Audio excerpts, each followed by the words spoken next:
Well, who's that?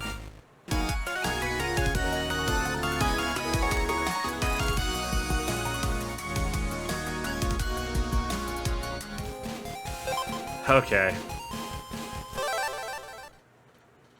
So, there's two reasons we're doing this. One, I promised I would. I said way back, this is how long this has been, that if Sora got into Smash Brothers, if he was the last character announced, that I would stream the third playthrough of Battle Network 4.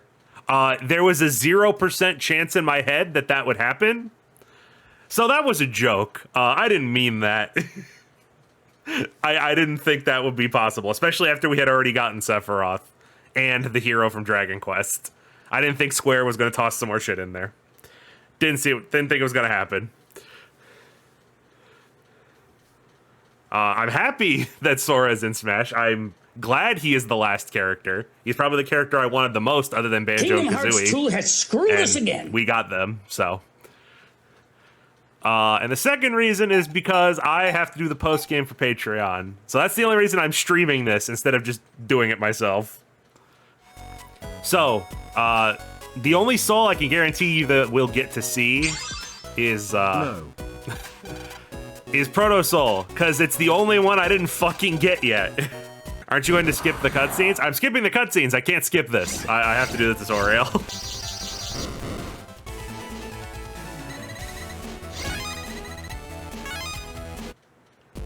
Also, you notice that even though we're in playthrough 3, it's still it's dropping like 400, 500 Zenny. Go fuck yourself. This is why this game has such a horrible Zenny deficit. The drop rate is terrible, and it doesn't even start getting okay until the third playthrough. Like, you could be at the very end of the game on your second playthrough and still be getting like 400 Zenny drops. That's absolutely ridiculous, especially considering you have to buy every single fucking thing over again throughout the multiple playthroughs.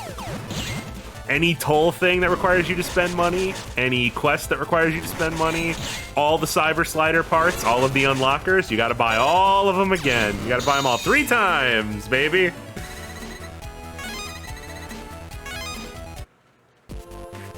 It's some absolute bullshit.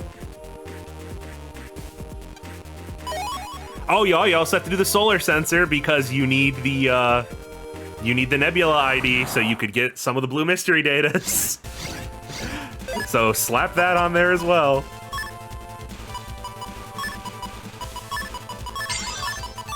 I've been pretty strapped for Zenny trying to S-rank the BN5 Navi speed. You piece of shit. How dare you? I need to potentially get... Oh, that's the thing, too. Very first cheer, and it's for John. Well, thank you. Thank you very much. I appreciate it. I appreciate all of the cheers, even if I yell at you sometimes for making me lose my train of thoughts because I'm an idiot.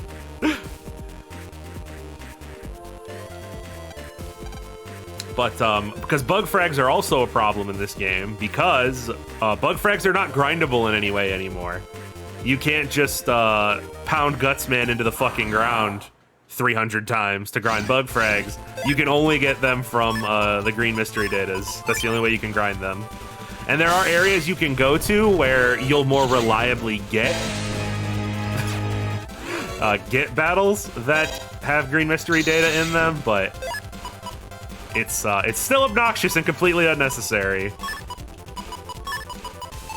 Much like the rest of the game.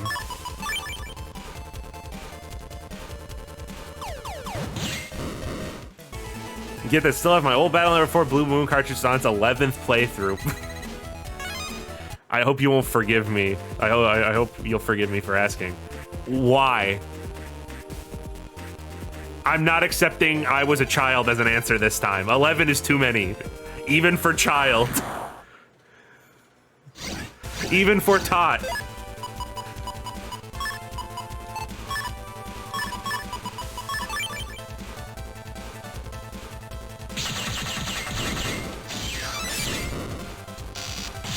Oh, I see we've reached a stalemate.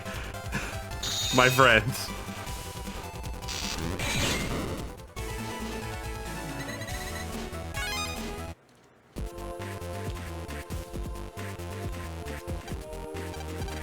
Yep, I'll take the part, please. Thank you. Yeah, I mean, the angry status effect kicked in for like 1 second there before I ended the battle. It was there.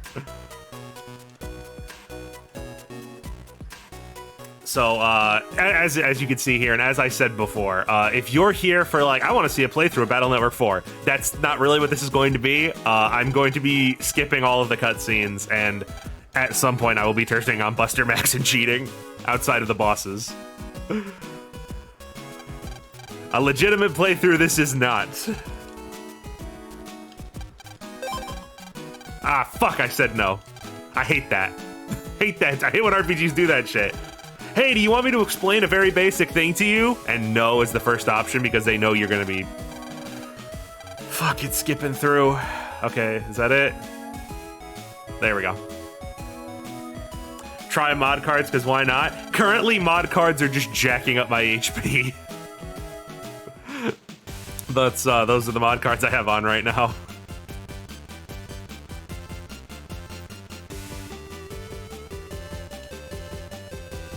Navicust is not involved in that 890 HP there. That's mostly mod cards.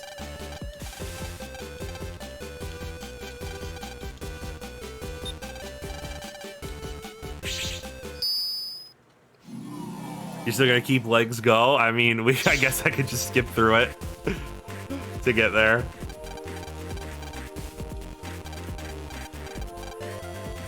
This is just the world's most unprofessional speed run. Playing Blue Moon?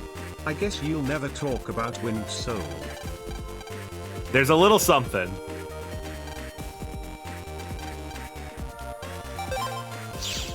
There will be a little something for people waiting. In the post-game video. If you're on the Discord, I talked about it a little bit a couple days ago.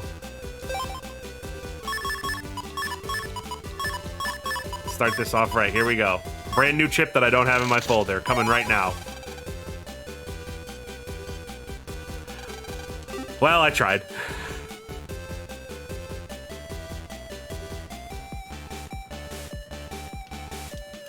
Because I have, here, library.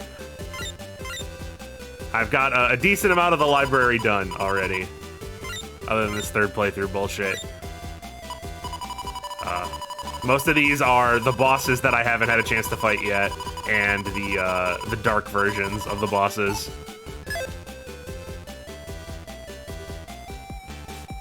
So, hopefully once we get this done, it should not take me too much longer.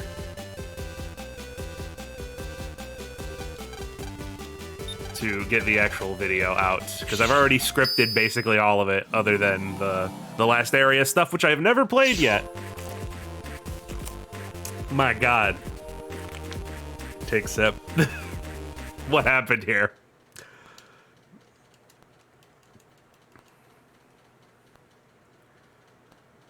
Just to make sure there's no need for other game shenanigans. No! Okay, yeah, that's... I'll give the game credit for this, because quite frankly, I wouldn't trust it to not do this, but it does. Alternate version chips go here in the secret folder from this game forward. So trading is no longer required to 100% the game. They go in this secret section, which I don't think has any icon or anything attached to it. At the very least, you don't need it to do all the post-game shit. Look at all those electrical store. This game has worse spelling and grammar than my chat and Discord messages. No, hold on. Let's reconsider things. Put some stuff in context first before we go just saying shit.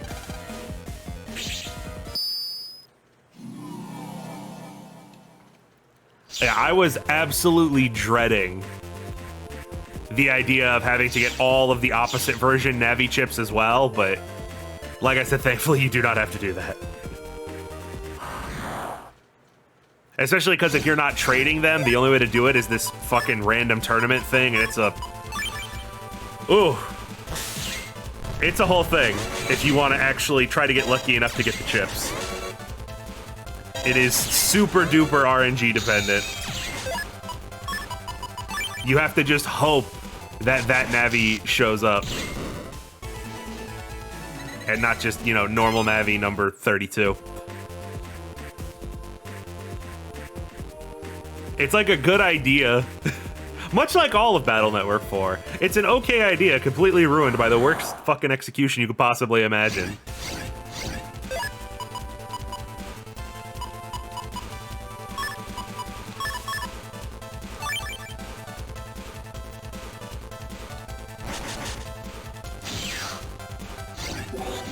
Kingdom Hearts 2 has screwed us again.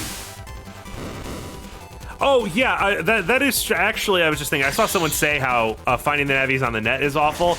I believe that if you get a Navi to appear in your story mode via the tournament scenario, if you don't know what I'm talking about, I'll explain it more in the video. If you can get the Navi to appear in a regular tournament scenario via the free tournament thing, I think their Ghost Navi appears in the normal internet. Even if it's version exclusive, I believe it does.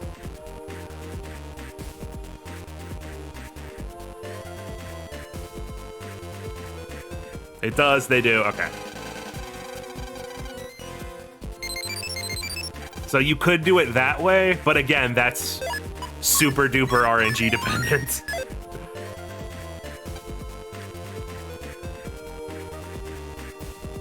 You have to actually hope that they appear in the tournament and then hope that you get their scenario.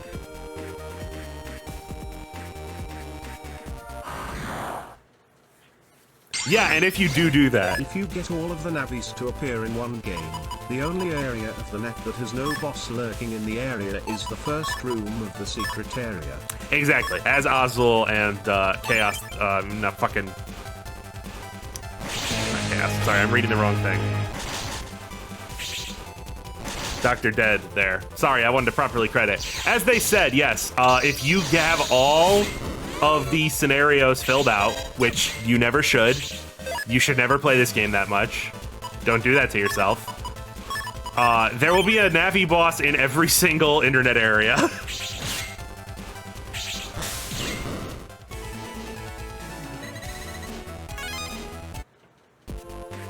How would you figure out random Navi battles without a guide? Oh, well, don't worry. I had plenty of people yell at me about it in Battle Network 2 when I didn't understand how they worked yet, because there's literally nothing in-game that indicates to you how they work. And they're a random mechanic. So obviously I should have figured it out on my own. Yeah, there's... In later games, I believe there are board messages that imply the existence of Ghost Navis, but I don't know if they ever actually give you, like, the details of how it works. Much like everything else in Battle Network, it actually has several complex underlying systems that the game will not even attempt to explain to you.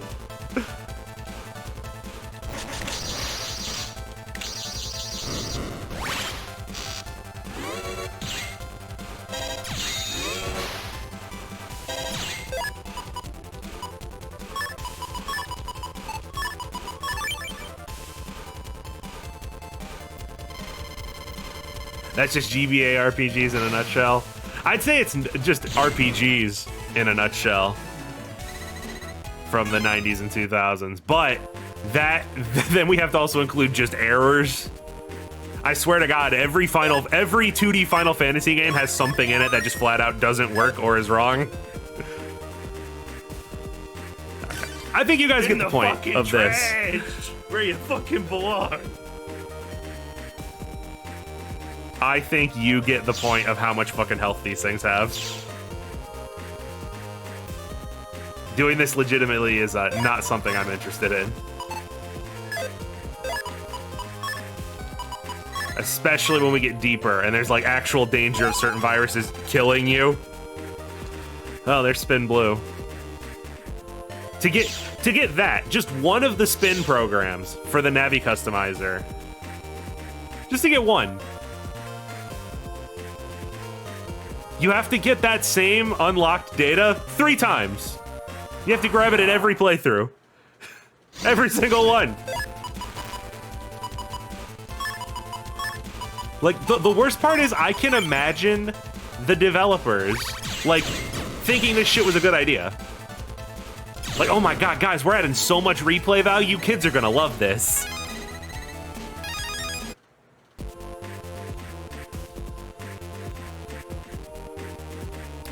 Fun fact, the random encounter Omegas running around the internet aren't ghosts. They're just in Mega Man's head. I'm not joking. This is the official explanation.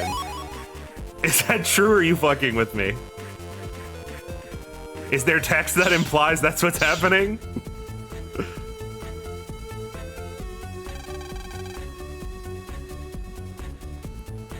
One rumor has it that the ghosts are illusions generated by your own mind, so you have to overcome your own fears to beat them. From Yai's BBS. Oh my god.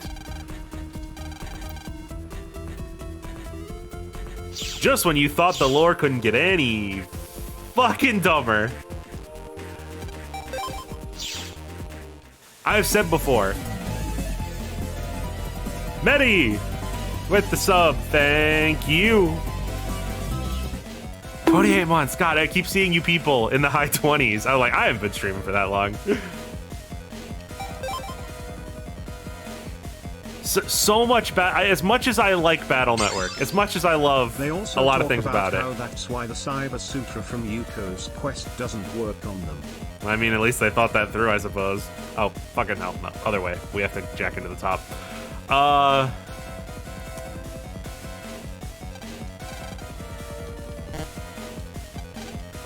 Wait a minute, huh? Okay, no, I do have to go to the square first. Okay. I was going the right way subconsciously.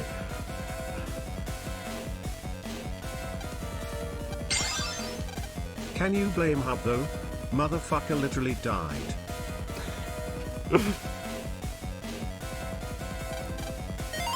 Obviously, that's what I had to do to open that door. But too much, as much as I love Battle Network, too much of the lore is just bad and dumb and completely nonsensical, even for a children's game.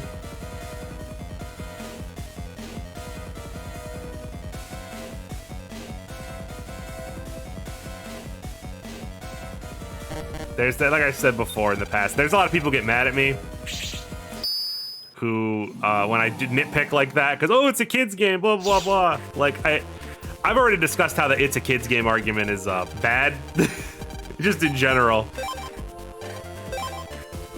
But on top of that, I think asking for some, like, logical consistency isn't, I don't think that's nitpicking.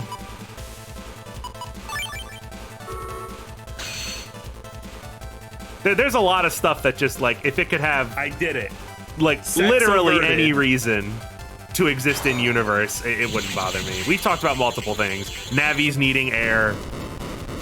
Navi's being able to just drown. More specifically, Navi's being able to drown. I'm counting that as a separate error. Every weird computer thing being physically represented inside by what it does externally. Like, again, I always use the example of a mining comp that is filled with mining machines and rocks internally. And the thing is that so much of this inconsistency shit goes away if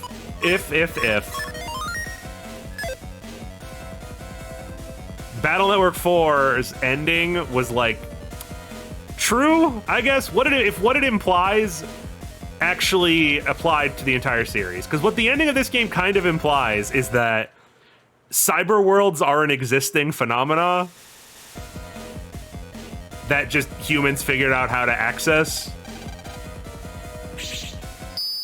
That would make everything so much clearer and make so much more sense. Unfortunately, that is not canon, that is not the case, so nothing makes sense. Because if it was just this weird alternate dimension, it would be much more acceptable. Forte, with 5 subs. Thank you. It almost makes it worth it to sit through this game again. I did say almost. The It's for Kids argument needs to die. Look, I agree kids are stupid, but that doesn't mean we have to treat them like they are. Exactly. It's for... I'll get to it in a second. I have come to supply a care package in the war zone for your aid. You're gonna need it. Thank you. But the, I saw someone say, like in Digimon. Yes, exactly like that. I say that having never seen Digimon. I probably said this before, but if you come back to the stereo before Lan gets assaulted by dubstep, you find out that Shade Man ate the guy who was originally running this contest and was replaced by his significantly less experienced understudy. Presumably this is why this guy never updates his HP at any point in the multiple playthroughs. Also, okay. I think the manga says that the cyber world I was actually is an wondering that. dimension because it's built on top of a prehistoric forest and Eden. I was actually curious. But, God damn it. What was... Oh, the It's for Kids argument. Right. So, I think... This might be looking a little too deep into it, and some people... I might be giving people too much credit. But I think a big thing that causes people to get mad when you quote-unquote nitpick things that are quote-unquote for kids about logical consistencies and stuff is so many people look at, like, kids media and media from their childhood as, like, this escapism. Where, of course this fucker turned around. Where you don't have to... No, you're not a big, cynical adult. You don't have to think about all that shit. Don't think about it too hard, please. I'm just trying to relax and enjoy myself. And while I can completely understand that compulsion to do that, I think people need to rein it in a little bit. Like I said, I think that's a big issue of why people get so mad when you do that. Like, you're attacking this part of them that just wants to, you know, be happy. As awful as that sounds.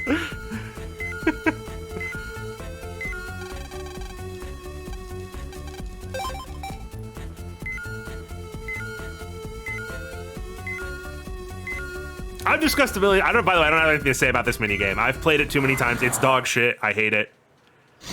I'm gonna hack and slash your penis. I just can't do this. It has the exact same problem that every single other one of these stupid dungeons where you have to find things and, like, run around have.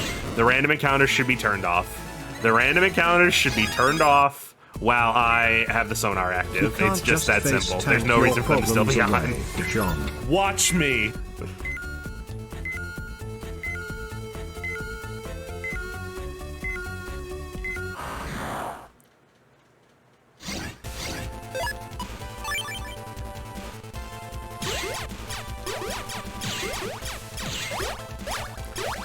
I think it's more that there's a lot of bad faith criticism when it comes to... I mean, if you want... I agree with you, but I think if you want to have that argument, then at that point, that's not even kids' media at that point. That's just everything.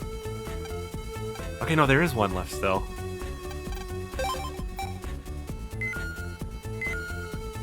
I don't want to get on a high horse and start shitting on other reviewers, because that makes me look like a hack fraud, but... There's a lot of... Hey, this sounds dead again. I feel like a reason people get mad at those, again, with other reasons, they get mad at that sort of nitpick stuff is because there are a lot of channels that revolve around entirely nitpicking and saying the dumbest shit you've ever heard in your entire life. Just to, I don't know, rage bait people, I guess. And then it rubs off on people and they feel, yeah, okay, fine, let's just say cinema sins. Someone said it in chat, so I'll say it. Yeah, perfect example. Teaching people that nitpicking completely pointless logical inconsistencies is what film criticism is.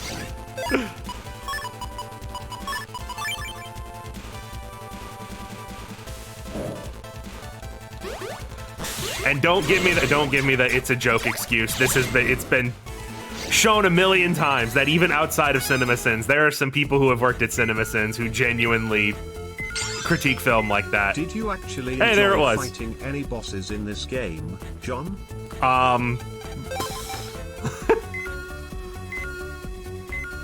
I'd have to think more.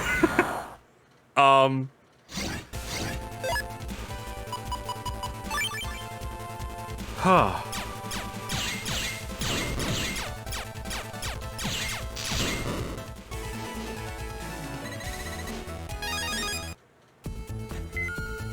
I'm still thinking. I didn't just peace out. My brain's, the wheels are turning.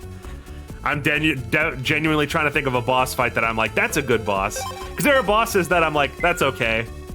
Like, I don't know, Roll's fine. Guts Man is Guts Man. Burner Man is fine. I think it's just when you face him on repeat playthroughs, Burner Man just gets way too fucking hard. It punishes mistakes way too severely. I think the idea of like sort of juggling the burner tanks is a neat idea.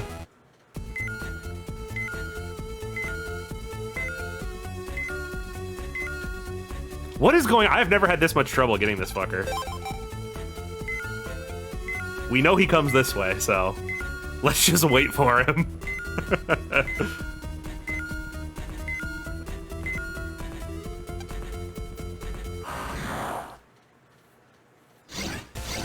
Sparkman is ass on higher level. Yeah, I mean, I'm trying to think, like, Battle Network in general, like, most of the lightning bosses are just bad because they're just assholes. Oh, John, you silly cop. The bat spawns in different places each time you activate the sonar. Wait, are you serious? Hold on, I've played this minigame like 5 fucking times. I did not know that. I thought they had preset, like, routes that they went on. I didn't know it was random every single time. So I was just getting really unlucky.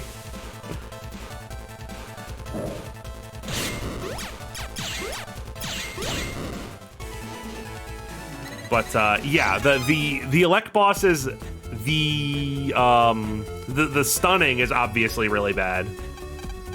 But also a lot of them just have obnoxious layouts, like obviously Thunderman and Cloudman, who basically have the exact same problem in their boss fights, are two of the worst.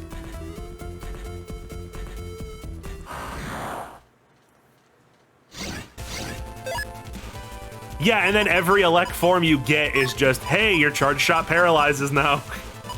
Like, that's all they can think of. Oh, for fuck's sake.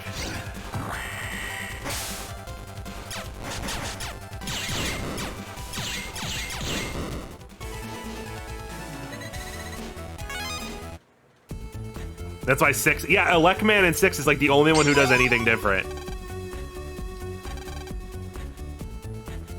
Oh, God, hold on, I gotta get the data. Activate the flags, activate the flags.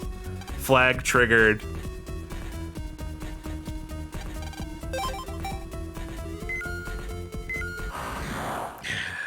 There's your random encounter. I would say like Cloudman's bad, but I would still say the original Thunderman is bad. Simply because, and I said it in the video as well, and I still hold by it. There's not a lot of things I say in those videos that I still hold to 100%. I still hold that the original Thunderman fight is fucking garbage because it comes right after they take your chip folder away.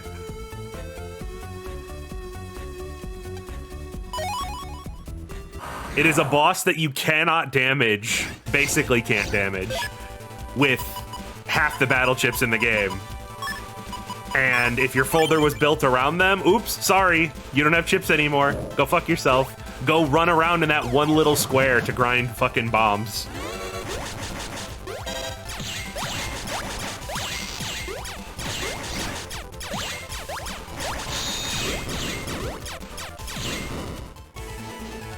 Yeah, if they didn't take all your shit, it wouldn't be as bad, because again, you could just switch to a bunch of throne chips.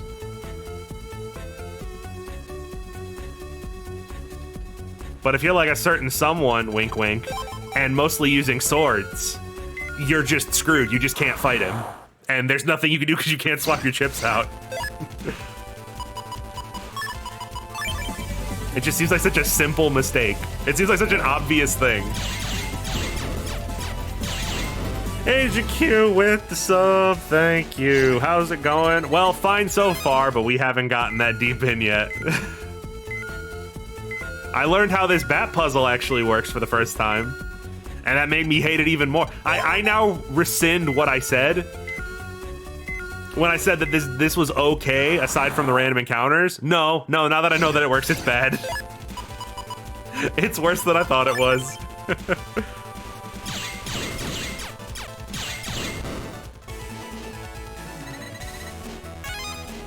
A boss you can't damage with 50% of the chips in the game? Oh. Nothing List says them fair out. quite like List them having out. your chip folder castrated for a while. At least they don't do that to your Navicast. Yeah, no, that's... I've discussed before how basic shit like this is one of the biggest reasons I want Battle Network 7. Because there are so many, like, basic problems with the Battle Network games that I feel if they were made today, they would absolutely be fixed.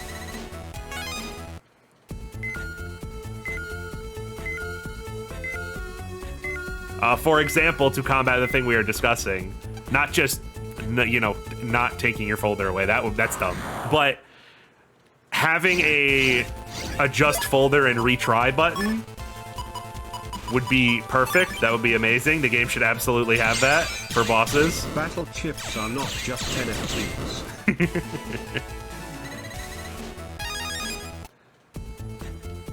I mean, you can't sell them for money, so they're not worth anything.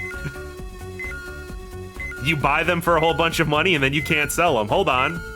Hold on, there might be a connection here.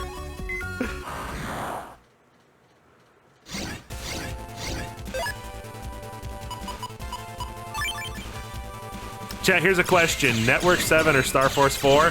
I see someone saying ZX3. Oh, that's not an option. That's never an option. There will never be ZX3. Oh, there's... I'm not betting on it. So hush.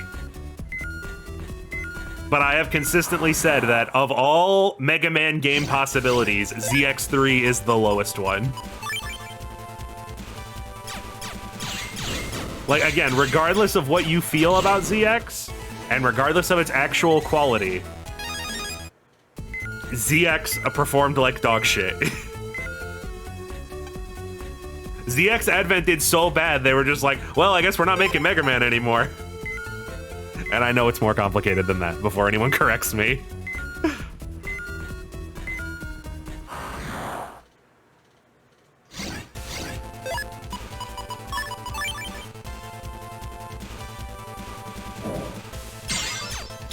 Network Transmission 5. That's what I'm talking about. Give me a sequel to the Wonder Swan game, baby. ZX3 is the low strikes as Legends fans here still with hope. I've said before, I think just the fact that Legends 3 ever existed in any form gives it a slight bit of possibility over ZX3. That is my stance.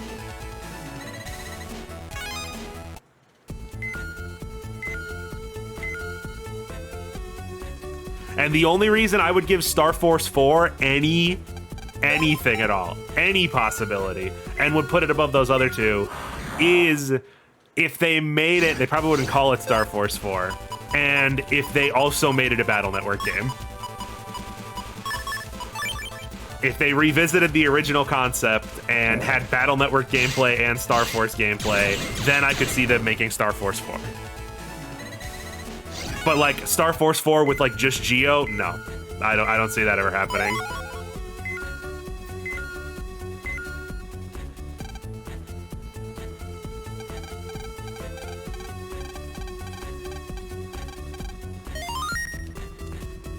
I'm still not even sure. I mean, like, I assume we will. Mega Man Star Force 4, Team Mew and Team Cow.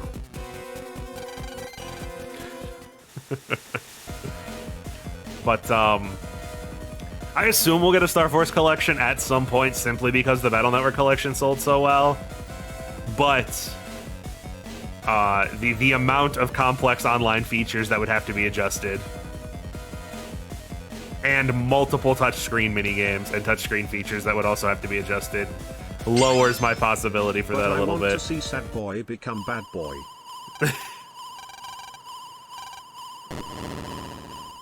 Maybe one day. Maybe one day.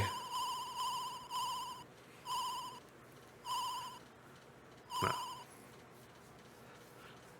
Once again, I mean, nothing interesting is happening right now anyway. Once again, I will go down my list for the probability of Mega Man sequels. Wait, John. You have to stop on the line. You could tell. I didn't skip.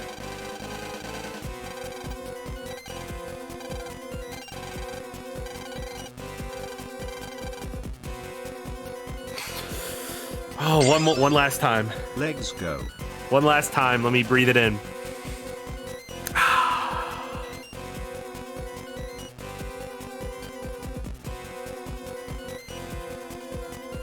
Legs go indeed.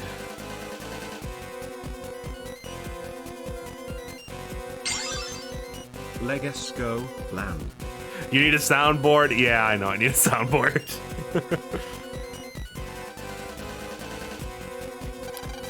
All right, then.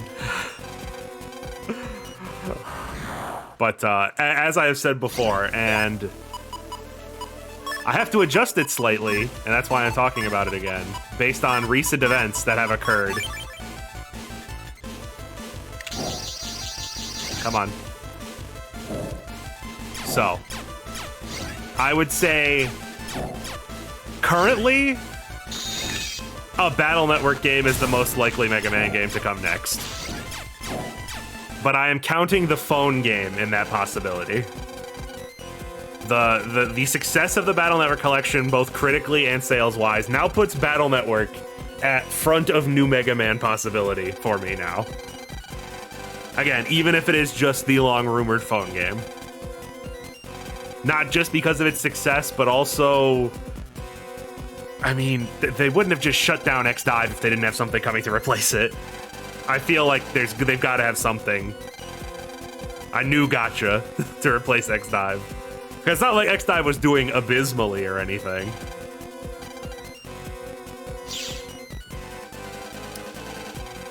Then following Battle Network, I would say... I guess this isn't even a prediction at this point. We know X-Dive is going to be... I think it's pretty positive to say at this point, at least, that X-Dive will be getting DLC at some point. Regardless of what form that takes, if it's more characters or more story or more levels or new events or what. X-Dive will be getting something. So I will not count that as a new Mega Man X game. There's also the teaser at the end of the offline version. So there's definitely something happening with that. So I will put that on the same level as Battle Network 7 / Battle Network phone game. Then, unfortunately, the next possible thing is Mega Man 12. I hate saying it. I not that I dislike classic Mega Man, but I think the last thing Mega Man fans want to see right now is yet another Mega Man classic game. I think most Mega Man fans would rather have any other sub-series get a game than yet another classic one. And the reason 12 is so high up there is not recently. It was a couple months ago, but Capcom did file for, I think, the website megaman12.com. Or like a trademark or something. So Mega Man 12 will be coming at some point. It's just a matter of when.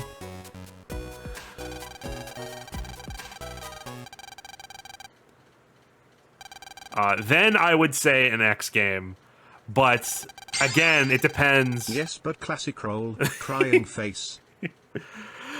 I think I would say a new X game, but the thing is, with that, The Misadventures of Trombone 2. I don't know. It depends what the X-Dive DLC is. You know what I mean? Like, if the X-Dive DLC ends up being like a big story expansion or something, then the chances go down. But if it's just like a couple characters and stages or something, then I could still see X9 coming at some point. Considering... I think I also need to see the numbers for X-Dive Offline before I decide how likely it is. I need to see how well X-Dive Offline did, sales-wise. I don't think they've let out those numbers yet.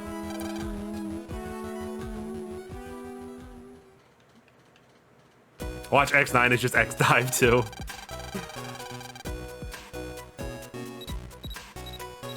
Don't will it. I did it. Don't Sex don't will it averted. into existence.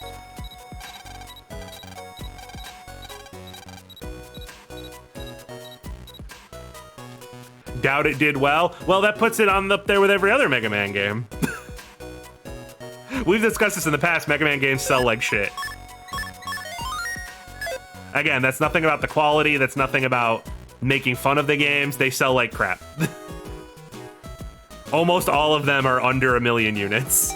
They don't sell well. They never have.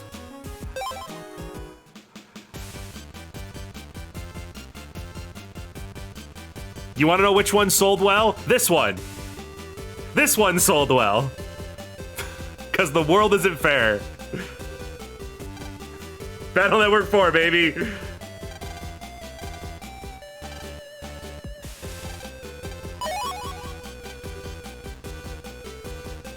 Then Legacy Collection. That's why I'm saying, like, if a new Mega Man comes out, like, it's got to be a Battle Network thing. Because other than Mega Man 11, this is, like, the only Mega Man game that's genuinely sold well. Genuinely, the only 3 Mega Man games I think that have sold well, given their release window. Mega Man 2 doesn't count. It's been sold 1 million times on 1 million platforms. It's been around for 30 years. Is Battle Network 4, Mega Man 11, and the Legacy Collection for Battle Network. Like, I think it's just those 3. So that's why I feel they will definitely capitalize on the Legacy Collection doing well. Especially because you could tell how much they've been pushing merch and stuff, and how much they keep putting Mega Man and LAN in all the different promo materials and stuff for Capcom, shit like that. Also, you know, Capcom always has those surveys after they release games and stuff. On the Capcom surveys now, Mega Man and Mega Man Battle Network are now listed as separate franchises. As honestly, they probably should be.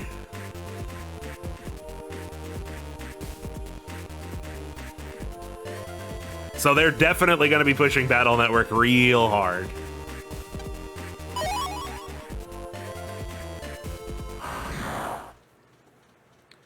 Mega Man is a spin-off of Mega Man Battle Network. And like I said, I think that's a good thing, because like liking one does not transfer to liking the other at all. They have basically no similarities out of like words, basically, and some vague character designs.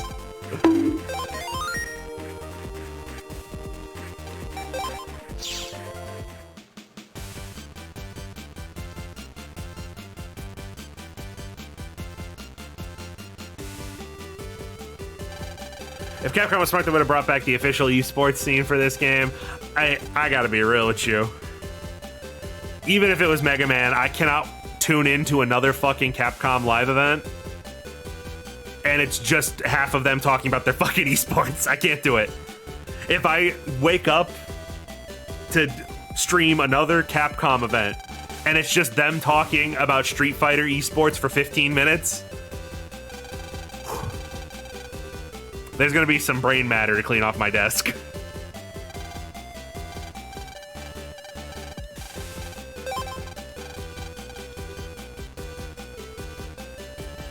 There are few things in this world I give less of a fuck about than fucking esports. I'm sorry, that's not shade towards anyone who does esports or anything. I'm not saying like, oh, esports are pathetic and terrible or whatever. Like, just me personally as a person, I could not give less of a fuck about any esport, no matter what game it is. I don't care.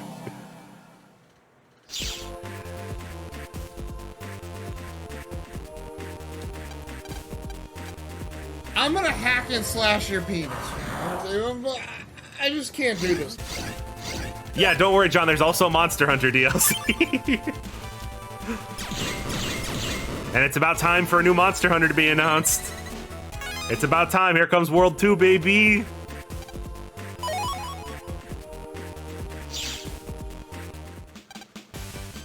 I thought... What the fuck am I remembering wrong? Hold on, because the Met... I thought that was the screen with the Mets in it. So which... Where are the Mets then? The only esports thing I was remotely interested in was Quake Pro League, and nobody fucking plays Quake Champions. Not even me. Nigel Lamb. Monster Hunter store. Oh, I have to talk to the Navi. Flag, yeah, I have to do the flags in order. Again. I would rather watch fighting video game tournaments than most people talking about sports ball. Who sports ball? Hooray, people getting blasted with energy balls.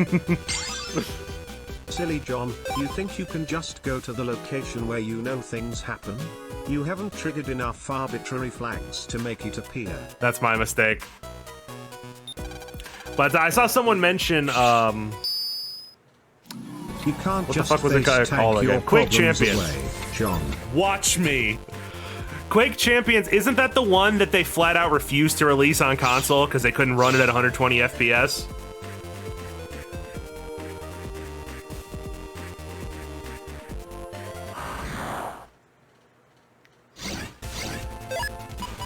Because I think that was around when, like when Doom 2016 was coming out, I think. Or a little after. Because that's when like, if you're talking like no one played it, that's when I stopped paying attention to it. When they were like, yeah, we're not even going to attempt to release it on console because it needs to be 120 FPS.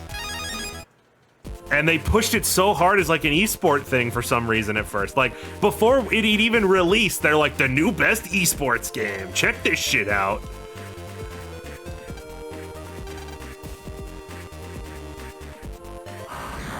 And then it was like a hero shooter, right? I'm not big on Quake, but I don't think Quake's supposed to be a hero shooter. Started watching Donkey Kong 64 randomizer tournaments. Why not?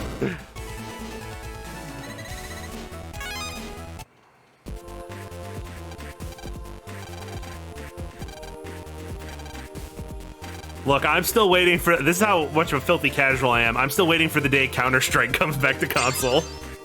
The problem was that the engine wasn't 100%ed tick. Ah.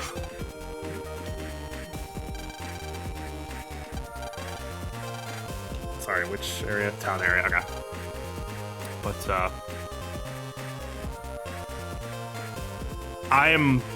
I genuinely cannot believe. When you try and sell a game as an esports game, you get Gundam Evolution, and we all know how that ended.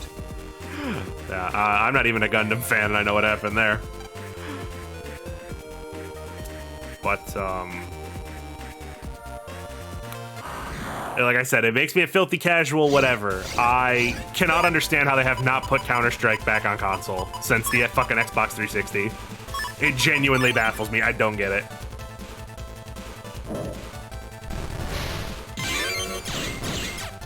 They're trying to make Honkai Star Rail Memory of Chaos rooms into esports matches. It was a hybrid engine with Saber Interactive, and those motherfuckers left developing QC long ago. It's more or less being maintained by a few people. I think one of the issues was with Quake Champions is that Quake did not have the brand recognition that they assumed it did. Like, I think they thought, like, people would be like, oh my god, new Quake. I don't think they understood that nobody under age 25 knew what the fuck Quake was. Or gave a shit. Like, to someone who was, like, 13, it probably just looked like another fucking hero shooter, whatever. You know?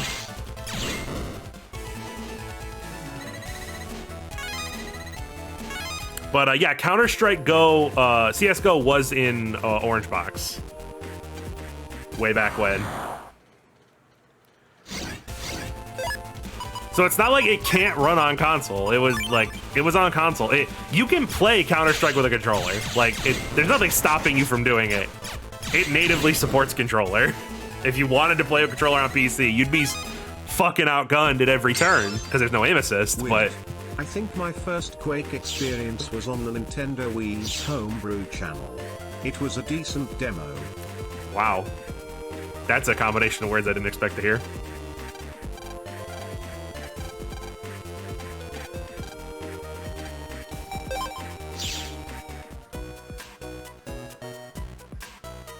Yeah, Team Fortress 2 as well. Like, genuinely, like, I mean, the answer is Valve's really fucking lazy now. Like, throw Team Fortress 2 and fucking CSGO on console. How hard could it be? They already have controller support. It's not like they're graphically intensive. Well, except Counter-Strike 2, which is just completely collapsing on itself and is having a major game-breaking bug every 5 seconds. Does literally nobody remember when Team Fortress 2 was on the orange box? Why not? I was like so sure when Counter-Strike 2 was coming out, I was like, okay, they're doing the big graphic update, the engine switch. They're definitely going to announce console ports now. Nope. Nope. Nothing still. Same thing with Valorant. I'm interested in Valorant. I've been interested in Valorant since like it was first announced. Never came to consoles, so I never played it. And now Valorant's apparently people aren't happy with it right now. So this game might have shown up and died before I even had a chance to play it.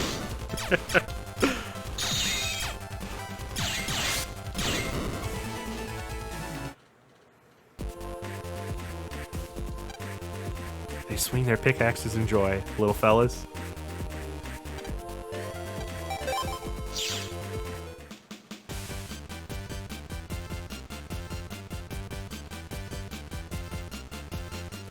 Did they ever explain why Mega Man decides to spare these hard-hat gremlins but not the others? They usually leave Mets alone that aren't hostile, like ones that aren't attacking.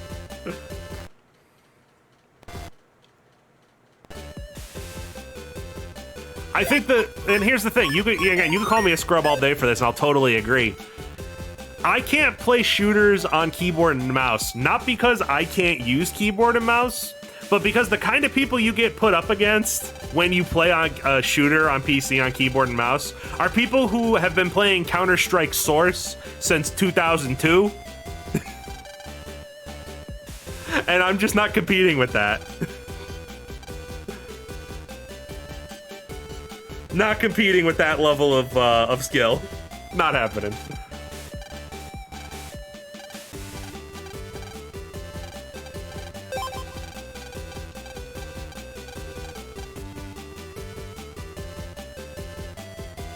I played on controller too long my entire life.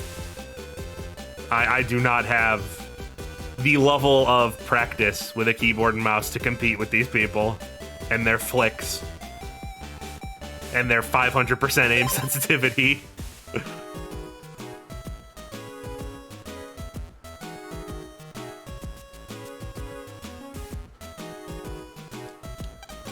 There it is. It was here somewhere.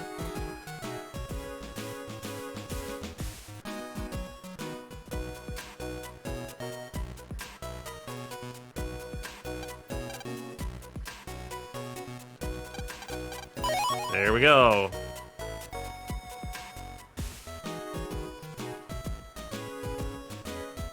Gyro aim helps bridge the gap. Yeah. I don't know. I find it difficult to use gyro aim in anything but Splatoon. Like, I think even COD has fucking gyro aim now. I just never use it.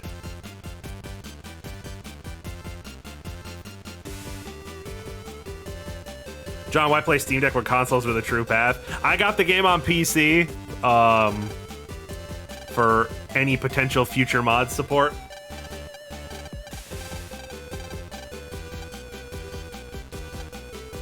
I would have got it on PlayStation for the trophies, but I knew PlayStation would be the least populated of the three platforms.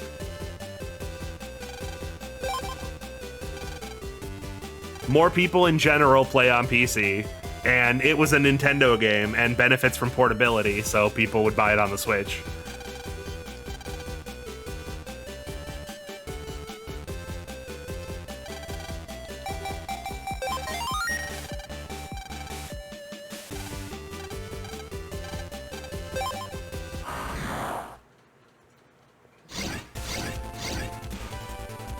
can't find anyone on Switch, it's barren. Oh, no, I meant like for like private games. Like, yeah, I didn't think the public matchmaking in this was ever gonna really light up. There just are not enough people interested in the PvP of Battle Network. And to have it split between 6 games on 3 consoles, there's no way. There's no way you're just getting random matches. You basically have to play with people you know, or some kind of like online matchmaking or something on a forum or something like that. John, how'd you become a corn cob man? I am not the corn cob man. This is my wonderful Navi, Kernel.exe. He allows me to project into the cyber world so I can speak with you.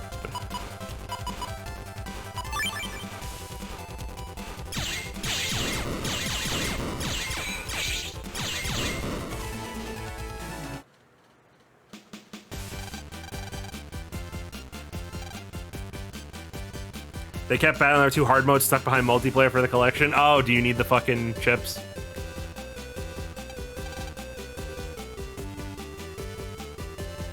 I mean, hard mode shouldn't be locked behind anything. You should just be able to do the button combination by default. I really wish I would have done that, because it's just not worth playing hard mode. Just absolutely not worth it. It is not worth it to 100% Battle Network 2 just to play hard mode. It's so dumb. And then the only other game that tried hard mode, really, was this one. And they did it in the worst fucking way possible.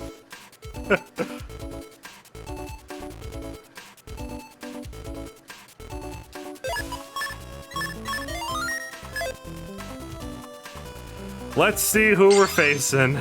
Your avatar seems a lot more colorful lately. Is it because he found faith again? I see what you did there. Probably not. Never mind. I bet you think you're clever.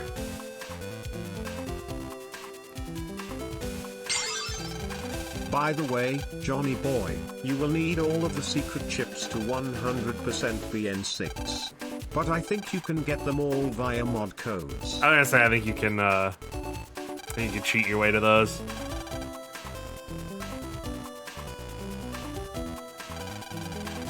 Okay.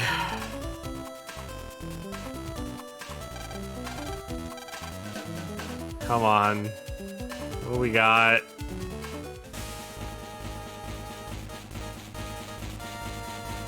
Normal Navi, that's a good start. What soul are we missing? Proto Soul, so we will not be getting it until the end. I just wanted Hub to tell me BN2 was all clear like with BN1, but I have no friends to smack around in BN2 PvP.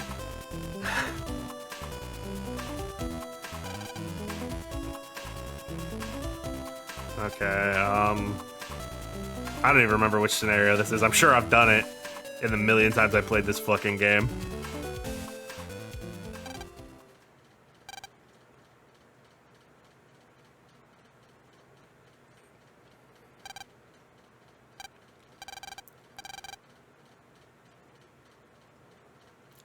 Oh, it's the kid? Oh, well, of course. Of course, it's one that we've already done. Of all the possibilities. One of the only ones I actually streamed already. Oh, jeez.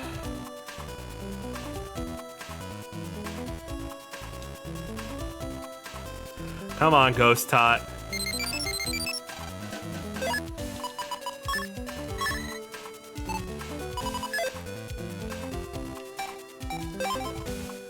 What a cute kid. I sure hope nothing bad happens to her.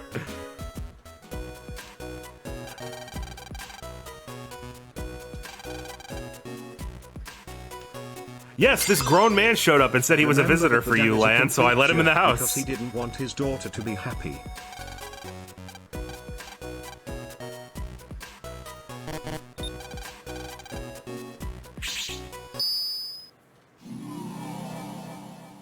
How does this man know where Lan lives? I have no fucking idea. Everyone knows where Lan is, just nobody cares. World 3 and Nebula definitely know where Lan lives. They just don't do anything about it for some fucking reason. They tie up his mom one time, and like that's it.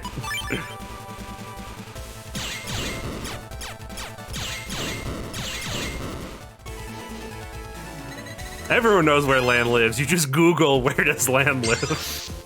But make sure not to skip the actual Cyber Sutra quotes. They are dated gold. I mean, we'll go through them. I mean, we did this already. Like that's what's pissing me off. Like I don't hate this scenario, but dropped his docs on the undernet. of all the scenarios possible, immediately one we already did.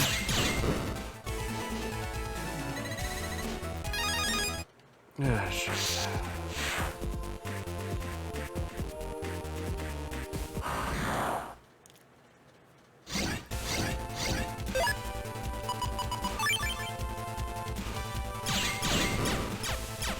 Man, I gotta be totally real with y'all here.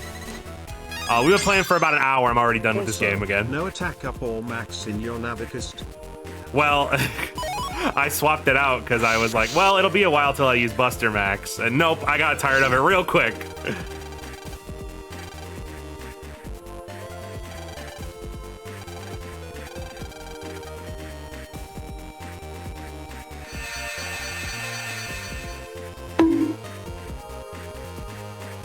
I love his little, like, I don't even know how to describe it. What is Mega Man doing?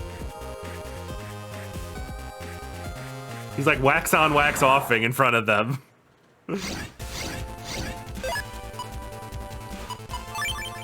He's exercising. Oh, he's holding A. Only just like my boy John Ward. To be exorcised: ACDC 2, ACDC 3, Town 1, and Town 2. Right. Right. Right.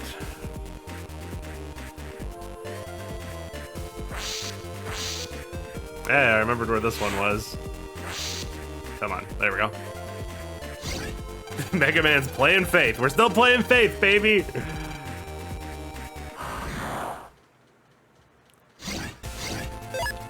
Oh no, Mets, but they have even more fucking health.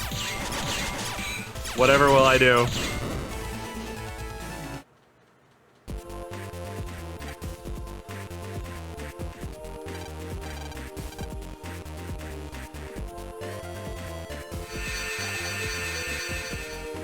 Trying to murder people wasn't a bad life. So when will Gary come call me his little Faith champ?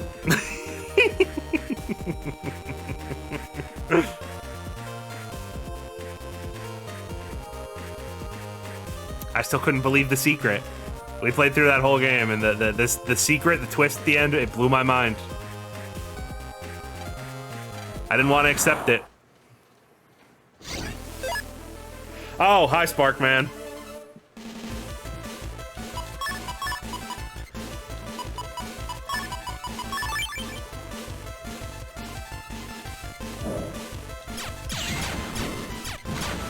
Sparkman's dog shit boss. I think you could already see.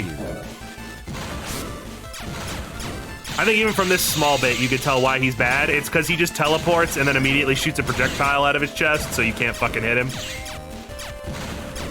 He basically has one opening, which is not great when you're trying to beat him fast. Somebody get Sparkman a towel.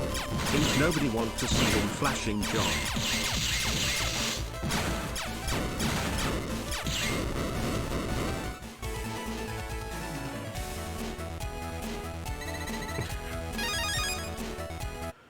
Fucking asshole.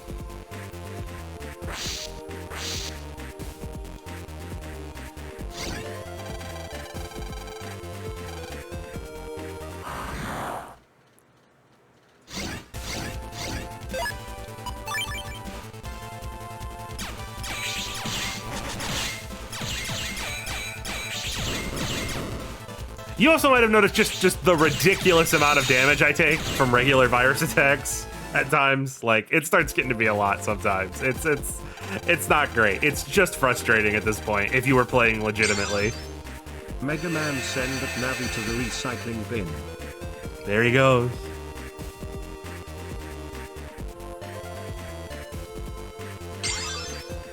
I guess that the music is good, John, but you don't have to always shoot to the beat.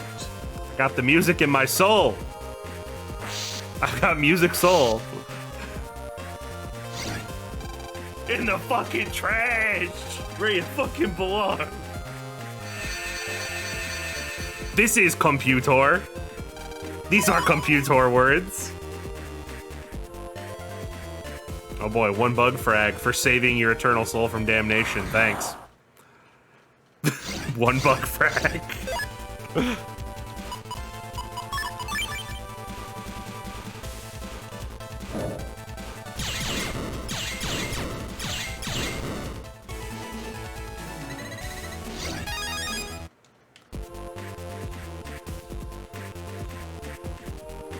Oh wait, we should grab this. I don't know what's in it the third time, but we should collect it now before I forget. Can I offer you a bug frag in these trying times?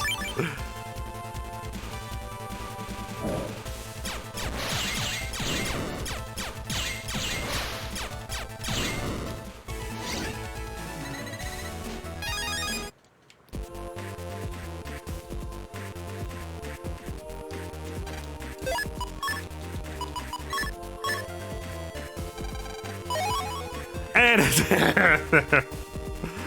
I mean, I guess that's less grinding I have to do. Just bug frags again. That's like, sometimes it's HP memory, sometimes it's a Vital Navicus program, and sometimes it's fucking bullshit. And there's no way to know, so you better comb the entire internet 3 times in a row and pick up every single collectible just in case. This is a well-designed video game.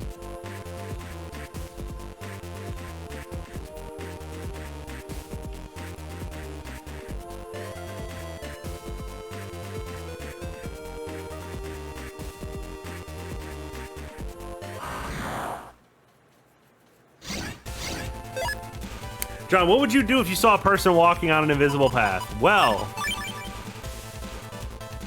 in this particular instance, it would mean I'm inside of Battle Network 4. So jumping off of something would be involved. It would have to be very high up.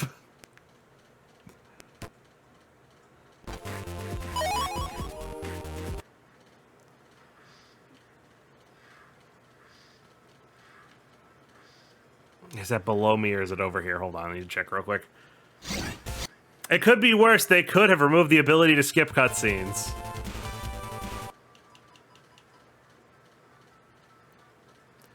Yep. I see that the Elgato is dying. Give it a second. Let's see.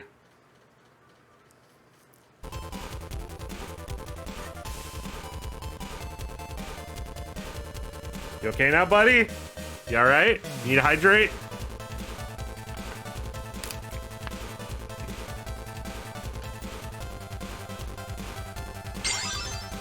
Even the capture card is exorcising this game. That has never happened before. Even the Elgato does not want to play this fucking game. And this isn't a cheap Elgato either. This is like the most expensive one. Oh, fucking hell. Hold on.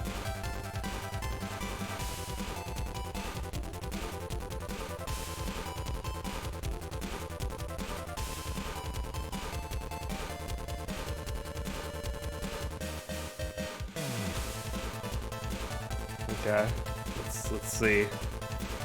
I gave the cord the old Jimmy. Might have been slightly loose. Let's see. We still working here? Nope. There it goes. Oh, for fuck's sake! I don't want to have to fucking do more streams of this game than I have to. 4 has screwed us again. I do not want to have to play this game more times than I have to fucking already play it. I'm gonna finish this battle and save, and I'm gonna do a thing. It's gonna take a minute, so please bear with me in these difficult times.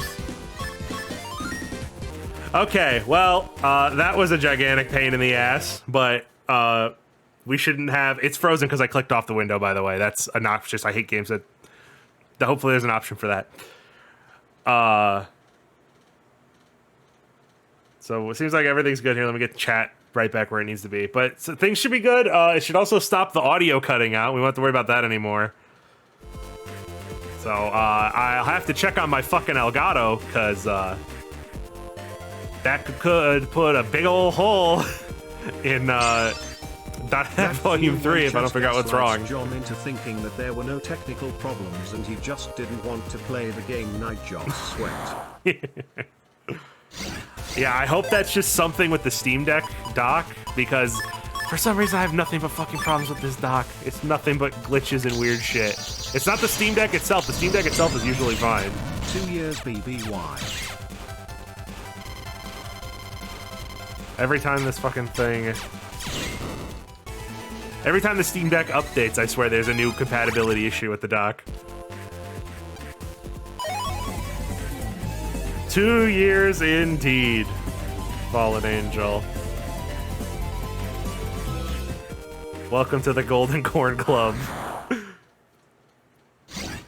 How long have I had the Elgato? This Elgato? Not even a year. I think I bought it like in... I want to say I bought it in like January, but that could be wrong. Or December last year.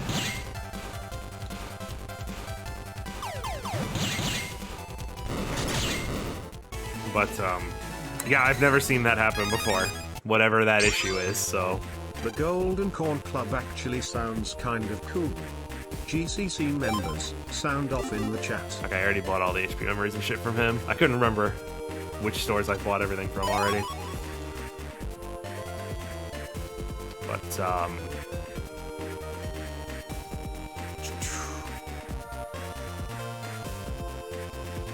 what is happening here? Okay, hold on. Oh, because I didn't turn the Steam Deck off. Okay. I'm seeing like a light out of the corner of my eye flickering against my wall. I was like, what the fuck is that?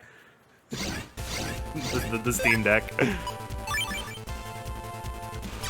But, oh boy, do I hope that this is just a Steam issue. Because it's going to make Dot Hack real fucking annoying. If I have to constantly record around that. The worst part is, like, you'd think, oh, well, we have to play the game 3 times, so Sneak Run will inevitably become more useful, right? But, like, kind of, not really, because the enemies keep getting stronger. Really should add a no encounter option, even if Sneak Run was a thing. Yeah, so it... I mean, I guess you have Buster Max instead, so they figured you didn't need it. But it's weird that they thought ahead to add Buster Max, but not to eliminate encounters. It'd be very helpful to have a no random encounters button to toggle on and off. I assume there's some kind of technical reason for that. Like it would, I don't know, it would break or something. I don't fucking know. Alright, yep, that's all of them. And another bug frag. This thing, I spent so much extra time making sure I collected every single blue mystery data, and they all just dropped fucking bug frags.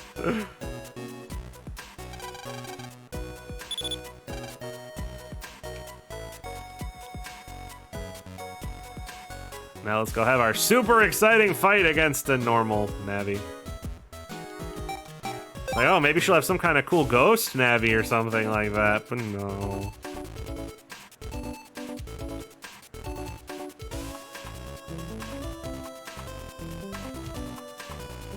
The other bosses, I will try to fight them legitimately. I'm not wasting my time with a normal Navi. It's getting Buster Max. I don't give a fuck.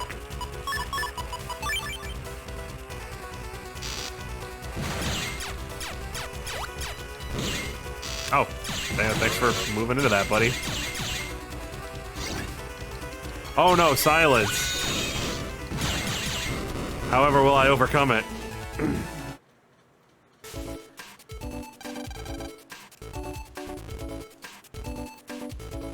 We could have had crystalman.exe, ghostman.exe. We could have had anything. We could have had anything, man.exe.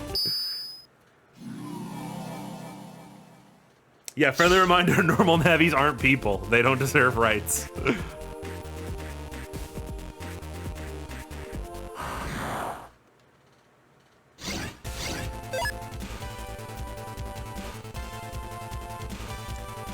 John, you have Navi Cust. Why is your Navi Cust 1900 HP when you can just add attack up parts to your Buster Max actually worth a shit?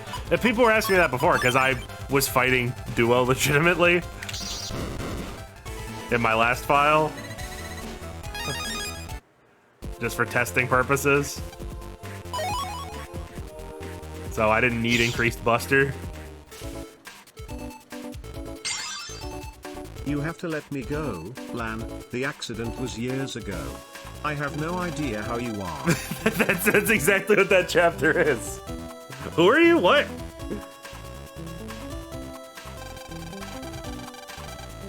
All right, what's next? Of course it's fucking Sparkman. Why wouldn't it be? Why fucking wouldn't it be? Never battled him before.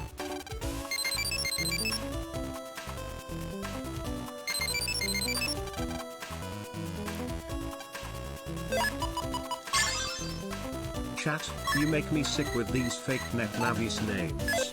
I'm going to go into the bathroom and totally not bust a gut laughing in secret shame.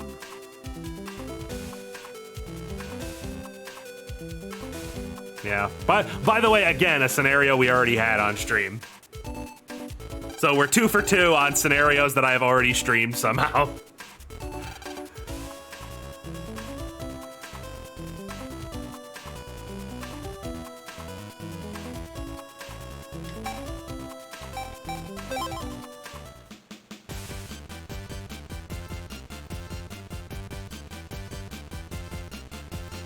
Even when I'm trying not to be repetitive, the game is fucking repetitive. Okay, oh god. What am I supposed to do first? Time to look online for the answers. Just like all the times I did.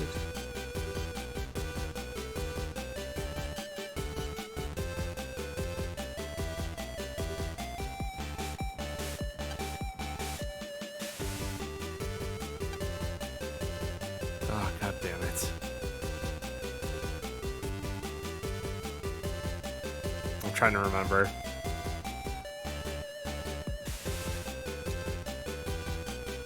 Old man in front of Jomon Electric? Yeah, I'm trying.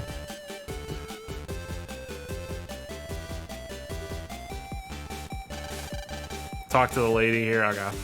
Then the old man. Thank you. Thanks. Yeah, it totally makes sense. Thanks for making me do that, Battle Network. Real fucking good. You know, 2 and 3 had sort of fixed this problem. 1 had it really bad. And it's not that bad in the other games. But 4 here is really bad with this shit again, where you have to trigger specific flags. Flag triggered. Real life person triggered. I'm triggered. I am absolutely triggered at the moment.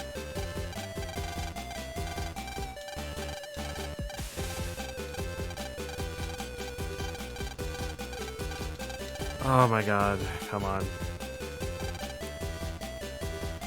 Thank you, thanks for the people who posted this shit for me. That's not the game freezing, I just had to click off to highlight chat for a second. Don't worry. Thank you for pinning that.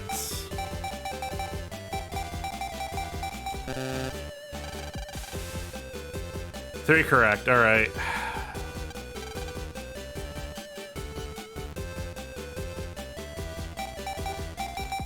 Nine, 6, 5, 1, 3, 4, 5. There we go. Thank you. Thank you, everybody. Absolutely not doing this shit legitimately. What you have to do, actually, is like go to a whole bunch of places and count shit. It's dumb. It's not even really a puzzle. It's just annoying.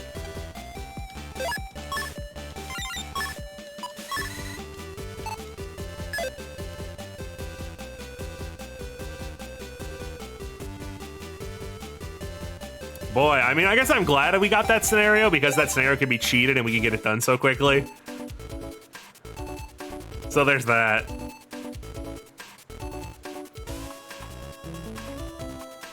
Yeah, exactly. That's why this scenario is S rank, because it can be cheated.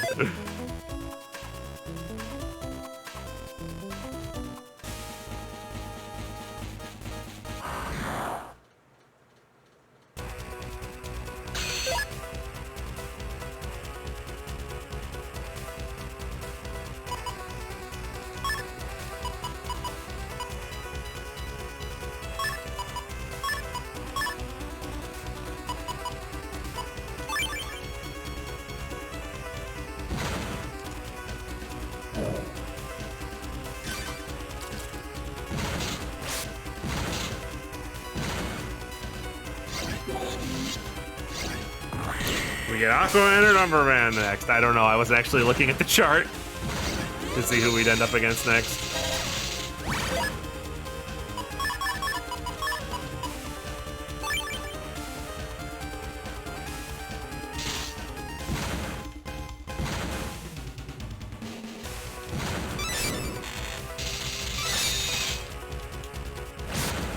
I hate this fucking piece of shit. I hate this boss so much. There are no words. There are no words for how much I dislike this stupid teleporting shit where enemies constantly throw shit in front of them.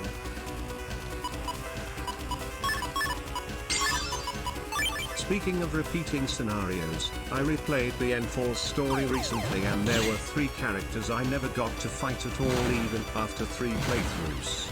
I had to go back to the alternate version to fight them. I didn't even know that was possible, and I didn't even link up with the alternate version. Can you not like Thanks for this? sitting still, stupid. Speaking of things that we've never gotten, I have not gotten the Water God comp yet.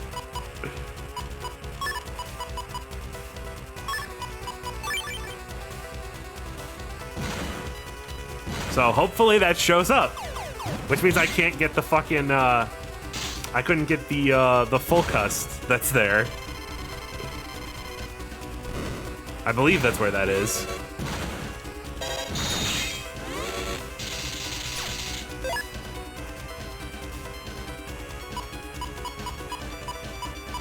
Hold on. Let's try to style on him.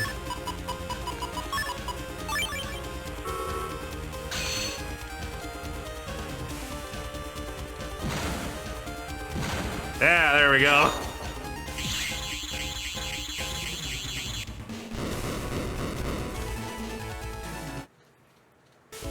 Well, that could have been worse.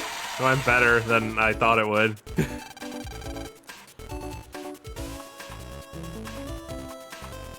Yeah, exactly. It's like the only way you could get the full cust outside of it might be in the fucking chip trader theoretically. And it's not a guaranteed scenario because it doesn't have a named Navi in it. Also, Jay, thank you for the sub. And for some reason, it's one of the places you're not allowed to go to if you didn't get the scenario. So like even once you hit the final chapter and all the areas open up, the path that leads to the Water God comp is not one of the areas that opens up. Despite the fact it's full of blue mystery data. So you theoretically, to get everything out of it, you have to play it 3 times.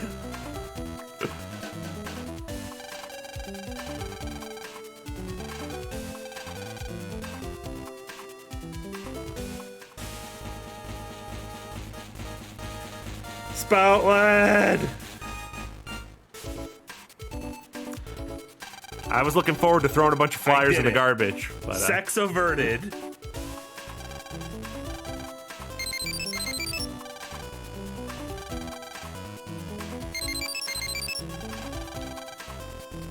He's got that drip.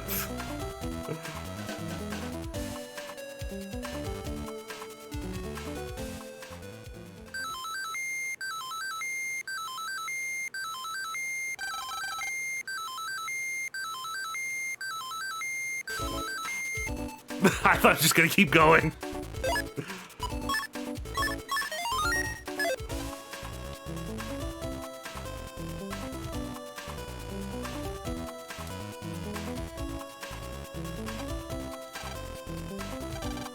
Whole net is flooded. No.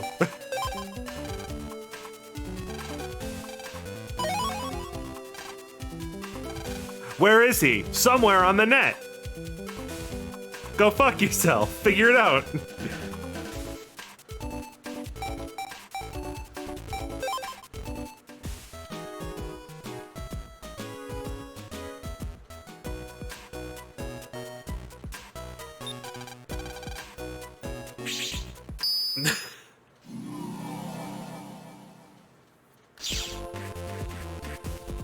Shuko should team up with Aaron Boreal. He absolutely loves reminding people that their parents are dead. They get along great.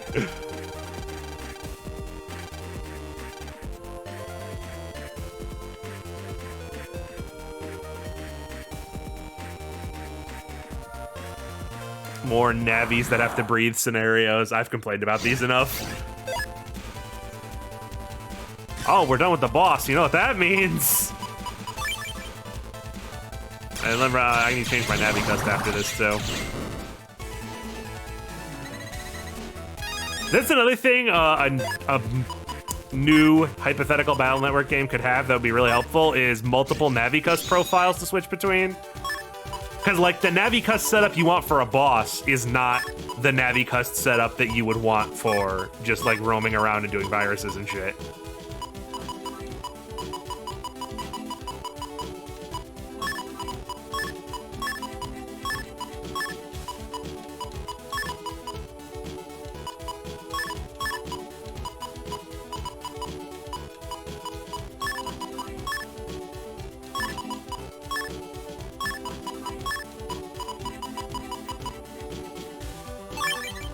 Yeah, PvP as well. Like, it would be nice to have, like, 3 different profiles for Navi cust setups. I have bug stop, by the way. That's why. If you were wondering why I was just setting it up like an idiot, like, just whatever, because I have bug stop. It don't matter.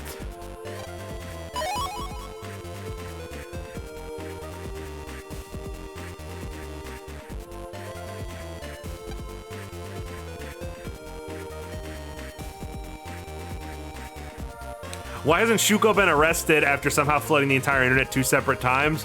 As explained by me previously, many a time. There's no such thing as jail in the Battle Network universe. It doesn't matter how many crimes you do. You don't go to prison. Unless it's off screen. You might disappear off screen.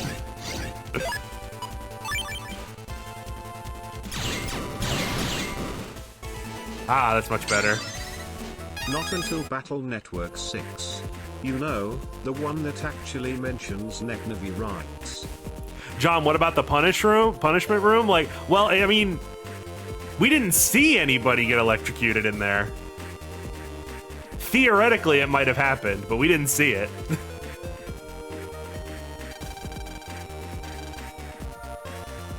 And I'm 3 years old and I have no object permanence, so if I didn't see it, it didn't happen. After Aquaman drains the net, the normal Navis come back and are like, so that whole flooding of the net just now was kinda weird, huh? Kinda doesn't make any sense if you stop and think about it for a minute. Oh, look at him go! Oh, he's just the best boy.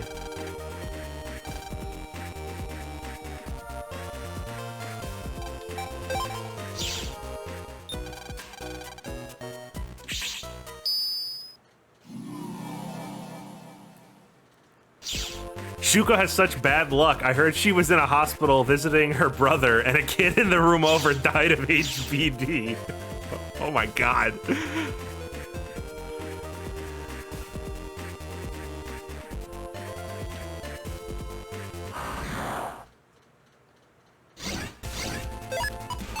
How do you flood the internet? That's what I've been saying. That's exactly what I'm talking about, man.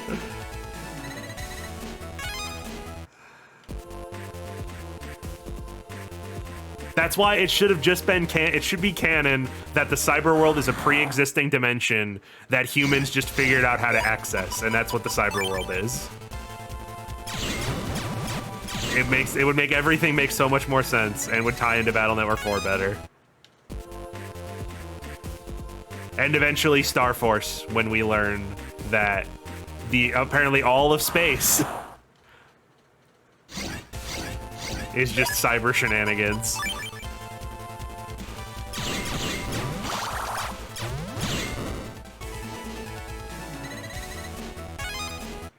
Yeah, exactly. Basically what they did with the Wave World.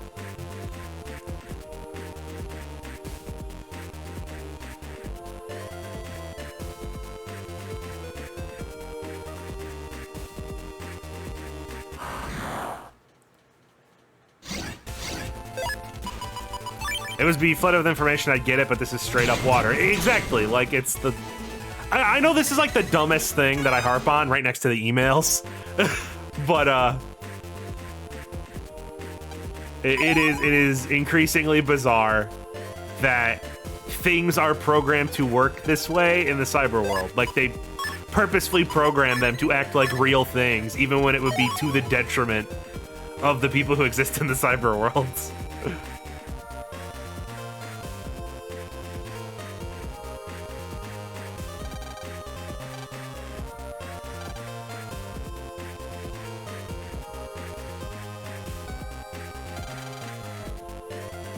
Ah, if only I was just over there 2 seconds ago. There he is! And then just blank face. Oh, he's just a sweet little guy. Oh no, Mega Man, how could you possibly get past this gate? This is the problem with the cyber world being rounded in this game.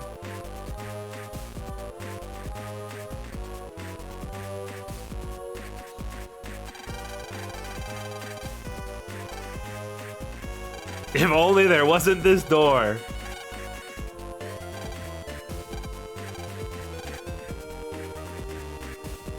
Hey, Shuko's the name of that girl, so let's leave and then immediately have to come right back.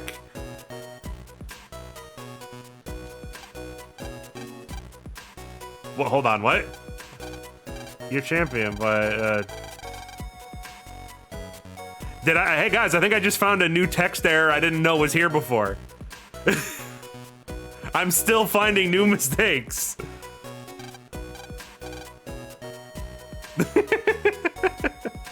Oh god, it's the gift that keeps on giving.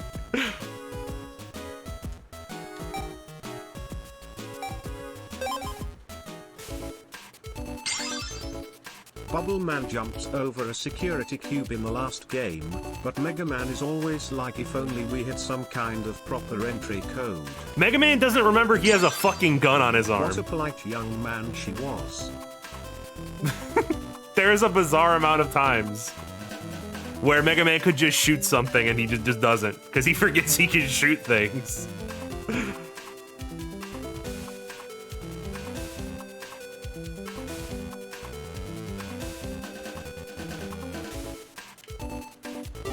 Both Mega Man, by the way, that includes Geo. For some reason in Star Force, like, he just forgets, and Harp Note is the only one who remembers that they have projectiles.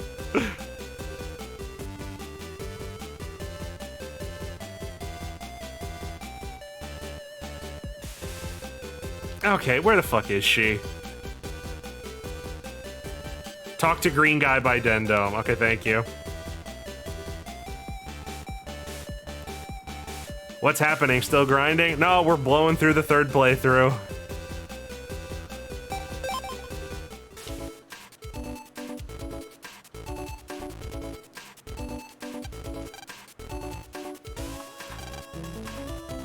Where is she, huh? Well, could it be where I just was? You piece of shit!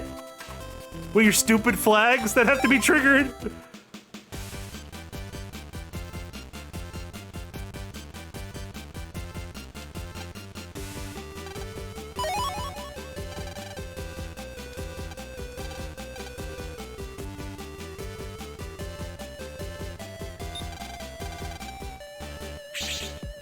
Since the Legacy Collection came out, and you said your opinions have changed somewhat in regards to Battle Network 5.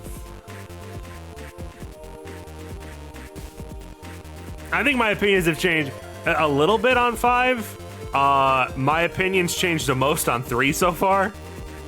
The beginning of 3, if you don't grind, is fucking rough.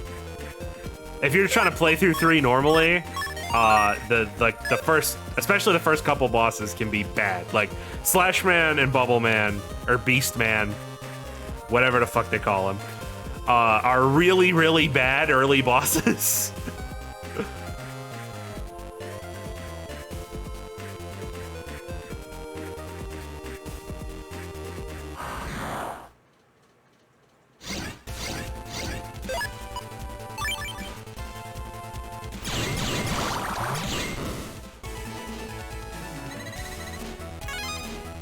By the way, as stated in previous streams, the reason I'm not running and I'm just Buster Maxing through all these guys is to get 1, Zenny, and 2, chips to throw in the chip trader to maybe save myself some trouble later.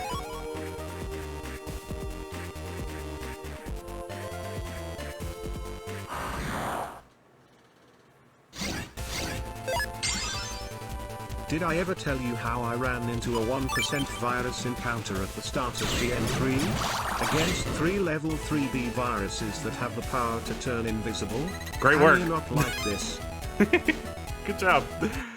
That was supposed to be related to a question if I plan on updating or doing updated reviews. Okay, so here's I've contemplated this before. People have asked me about this before. I have legitimately considered doing an updated review of the first game, but that's pretty much it. I've stated before, of course, I think the Battle Network 2 review is just kind of obviously, the audio quality is what gets me the most. The audio quality is fucking terrible. So I don't really mind that one. One was sort of just a different style entirely, because I hadn't gotten onto what style I was going to be doing yet and what people liked. And then also, then you have 3. And I genuinely think that Battle Network 3 video is one of the worst videos I've ever made. And it is by a wide margin my most successful video. It's at like 400,000 something views. And I fucking hate it. I hate it so much. I hate the editing. I hate the audio quality. I hate the pacing. I hate everything about that Battle Network 3 video, and it's my most successful video, and the only reason that I have this as a job now.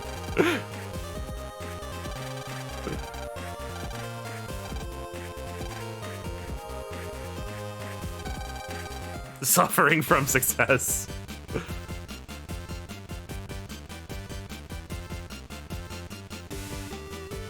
But I have seriously considered redoing the first one. That is the only one I have actually considered doing a brand new video on. Because I even like skipped chunks of that video at the time. Because again, wasn't doing this overly analytical long form shit yet. I skipped the Bomb Man's whole thing, and I skipped the Proto Man fight. And maybe some other stuff, I don't even remember. It's been so long.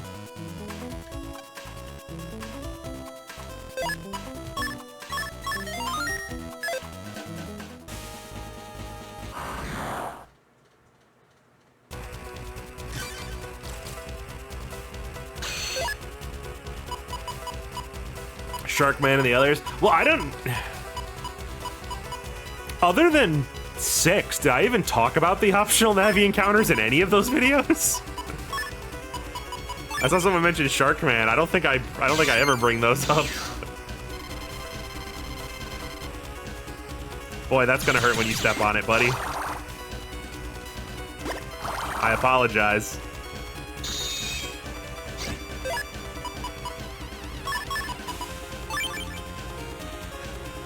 I don't want to damage him until he steps on it. There we go. Because I don't want him to have invincibility frames.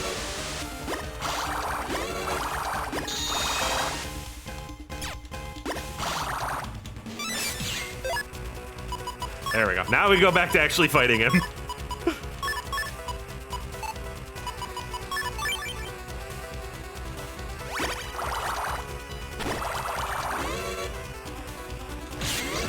Oh, it just sort of... He didn't even care. He took it like a champ. It just pushed him forward. What an absolute legend.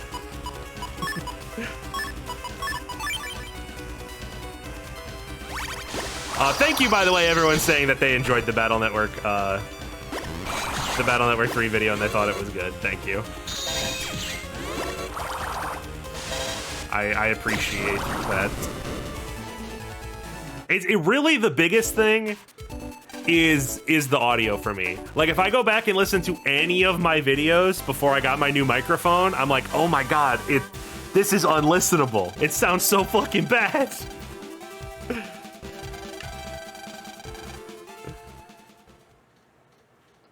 It's even the videos I like that I made before I got my current microphone. They sound. It's like, oh, there's no bass and it's all crackly and the mic keeps popping. Ugh.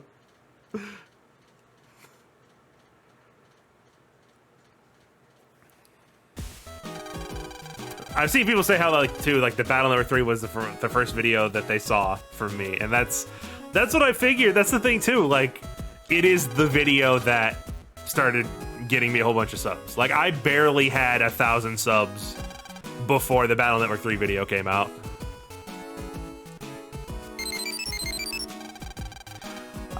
The old victory hydrate.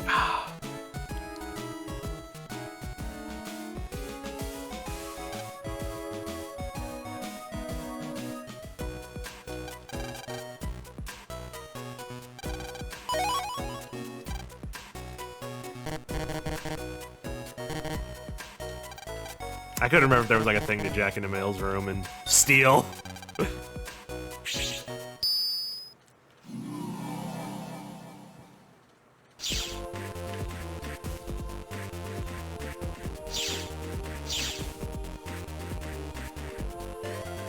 Ironically, it was the Battle Network 4 video that I found you on. The Battle Network 4 video, I think, is the second most successful one. And that's just because I guess people like watching garbage.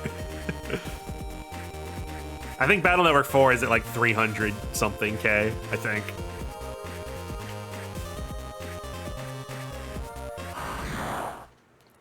John, if people ask you to talk about Classic and X games, since those are the only ones you haven't mentioned yet, all the time I get people asking me. I've gotten 1 or 2 for Classic, but people ask me to talk about the X games all the time, especially on like the comments for the Zero videos.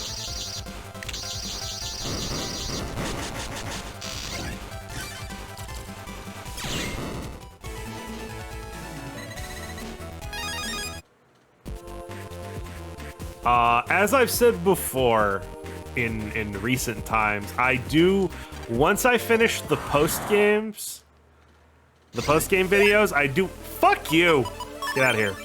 Once I finish post games, I do have an idea for something that would, it would create more general Mega Man content.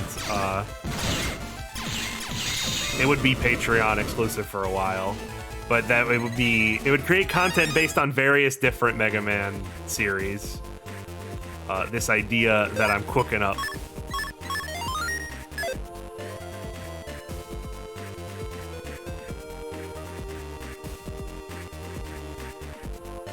I guess I should point out, I guess positive. I like how the SP Navis have different color palettes. Most of the alternate color palettes are fucking gross for some reason, but I'm glad they're visually different. Hey, there's one right now.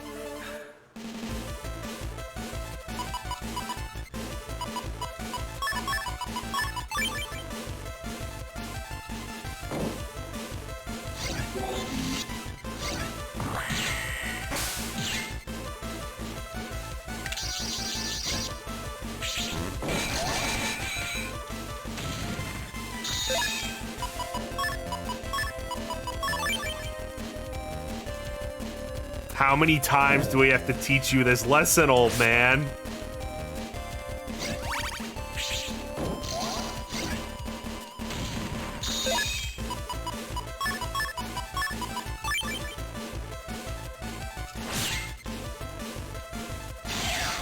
Oh, right.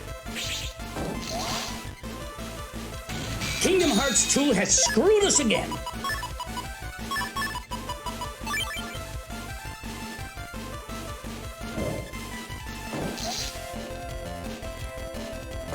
Favorite Navi, oldman.exe.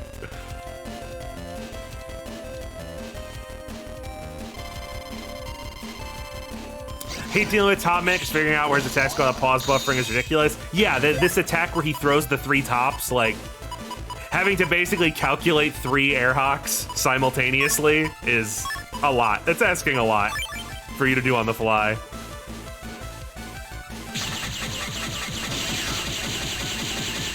Get comboed, old man!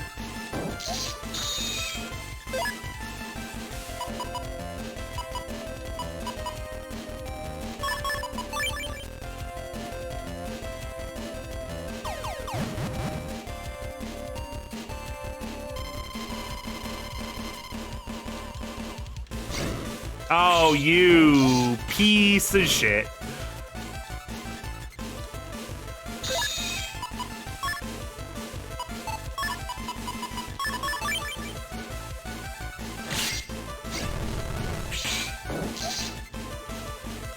I don't even know what just happened there.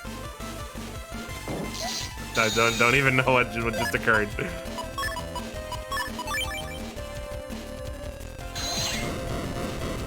There we go. Congrats on Battle Over 6 movie being the 5th most watched video now. I have to go back and look. It's been a while since I looked at the numbers.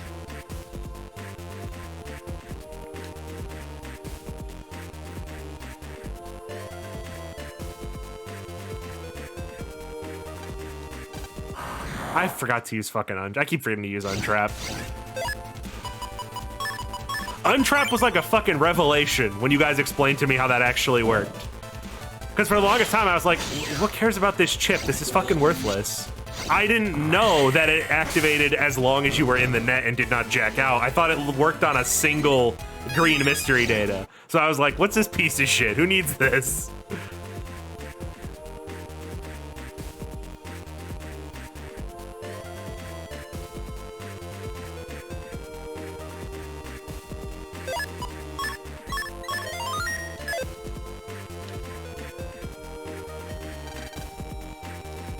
Especially in this game, because I swear this game in particular is absolutely obsessed with the green mystery data being viruses. I swear it's like a 50% rate. It happens so often.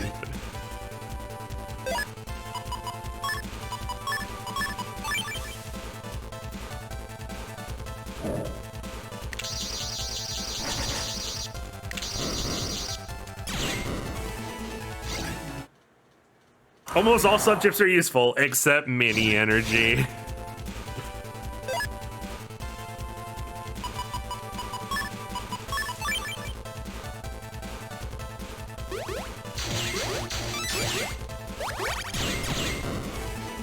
I tried to be fair, but y'all were jumping.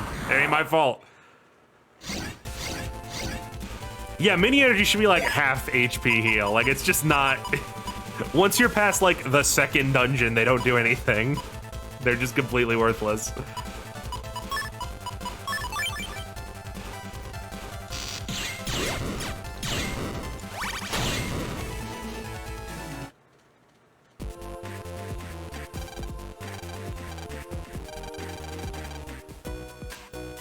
It's almost time. I think it's almost time to jam Land's face. Have him lick every surface in Electopia.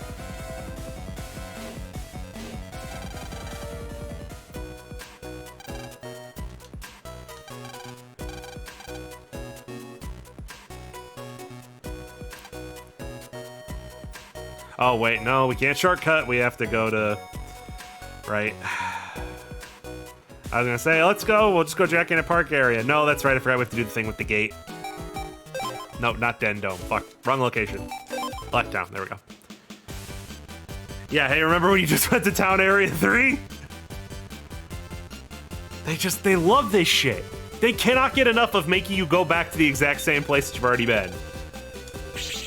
And it's not even like a one specific game thing. They all do it. They all do it. John, who's forcing you to play this? Is someone keeping you hostage right now? Send 1 cob for yes, 2 cobs for no.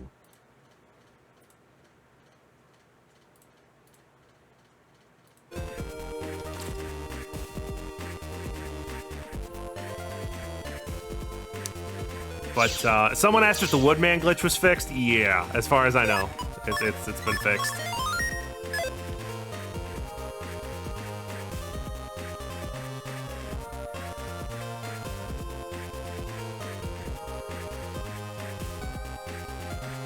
Five was that, like I said, that was one of the things when we were playing 5 that made me definitely lowered my opinion of 5, because I forgot how much the game rapidly forces you to go back to the place you just were. Like, there was that one scenario near the end where you had to go back to end area 3, like, no joke, 4 times in a row. It was He's crazy. been kidnapped by a 15-year-old with large feet. Oh. Kingdom Hearts 2 has screwed us again.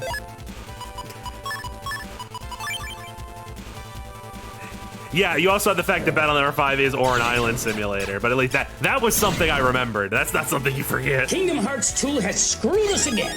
Thank you.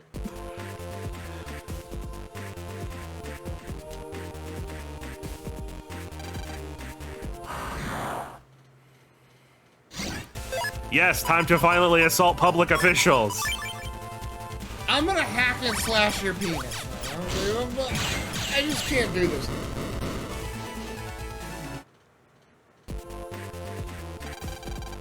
Will he be okay? I don't fucking know. Ain't my job.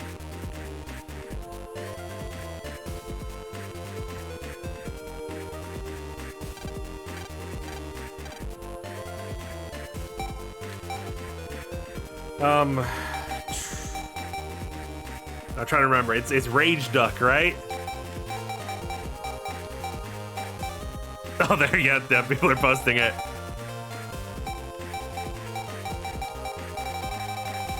The true hero of Battle Network 7. 4. Goddamn, sorry. I was halfway in between saying he should return in Battle Network 7 and the true hero of Battle Network 4, and my thoughts got crossed up.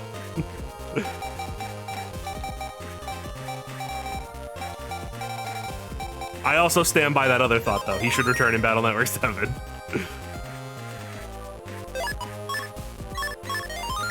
This is the only game where Mega Man and Lan commit a crime? Are you sure? That seems unlikely.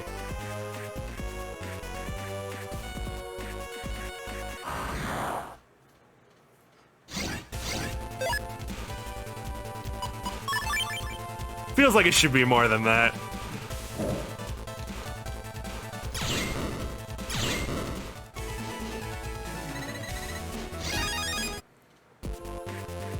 Willingly, at least. The only time they willingly commit a crime.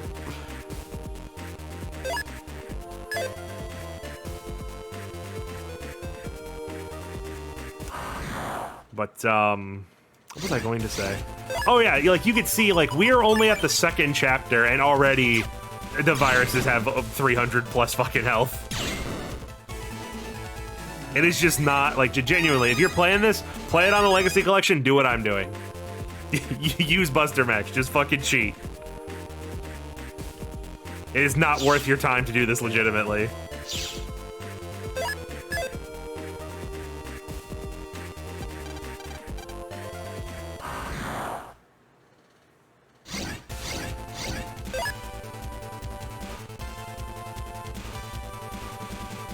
Let's see, assisting arson in Battle Network 3 and Battle Network 2 they stole change.bat. That's true, that wasn't theirs, that belonged to another country. Also, I think the stream is dying.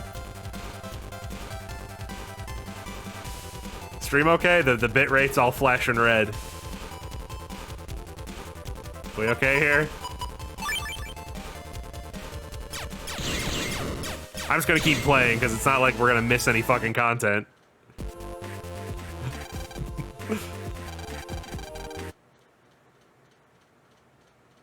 The audio is distorting. I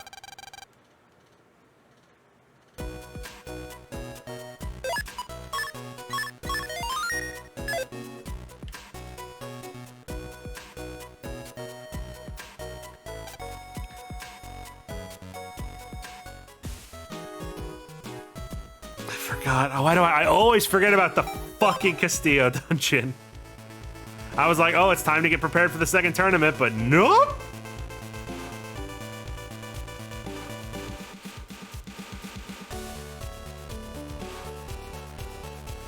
Oh, God.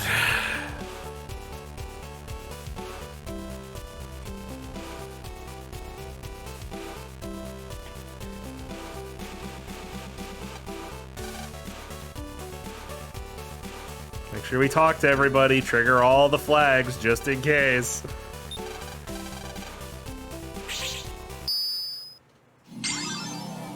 When you do the Patreon video, you should do a tire maker of the tournament scenarios. Joru Nodno. I just needed a bit. I need some program.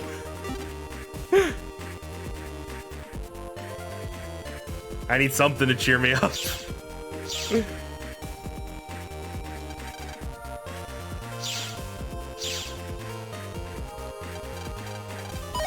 Why have this thing give it to me? Why not just the guy outside just give it to me? Why? Why are you like this?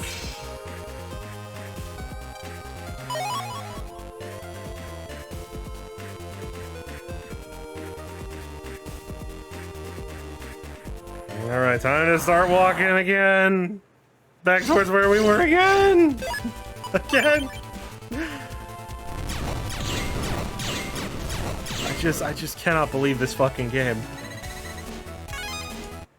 The post game cannot possibly be worth it. It can't.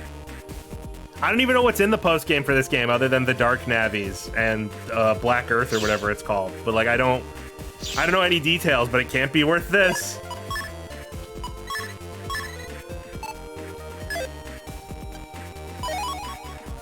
Nothing is worth. Look, I already don't think collecting all the chips. Like I think collecting all the chips already makes all of the post games inherently not worth it.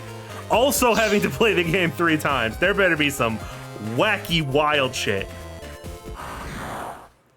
I better enter that room and fucking Sonic Adventure 3 and Portal 3 and Half-Life 3 and Banjo 3. Everything everyone's ever looked for in the realm of video games better be waiting for me.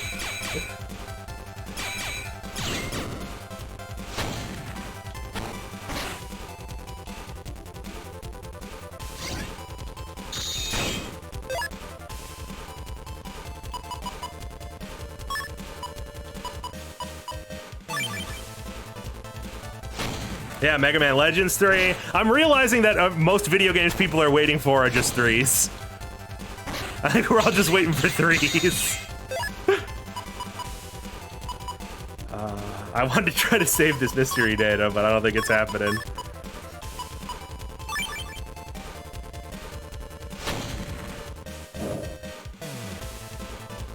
John, what are you expecting here? I know, let's be realistic here. It's gonna be base with one new move and a bunch of boss Navi refights.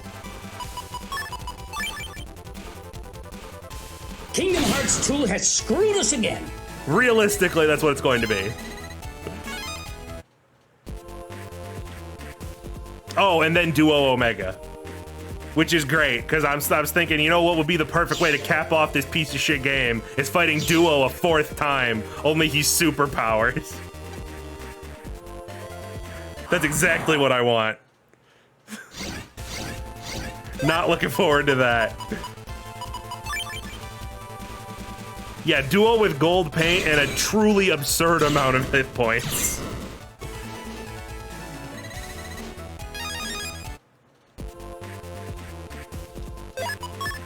The only Battle Network boss to get 4 separate versions, technically.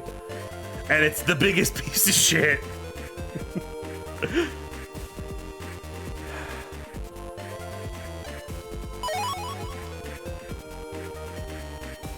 I still can't get over the fact that Star Force just did Duo again. Bullshit fat alien fuck has an even worse version. Yep. Yep. Yeah, I still cannot get over the fact that of all the things Star Force could have did for a final boss, they just did Duo again. Nebula Grey gets multiple versions, too. But does he get 4 different versions? I thought he just had the 2.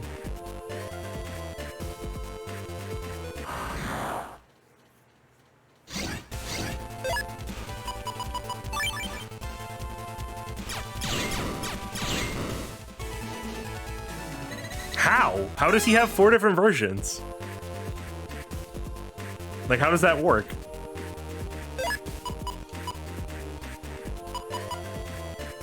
Why would you fight him 4 times?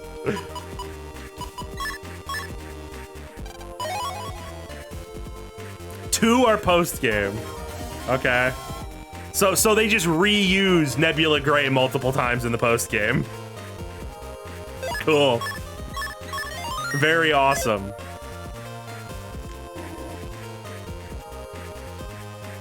Thanks for letting me know I got that shit to look forward to.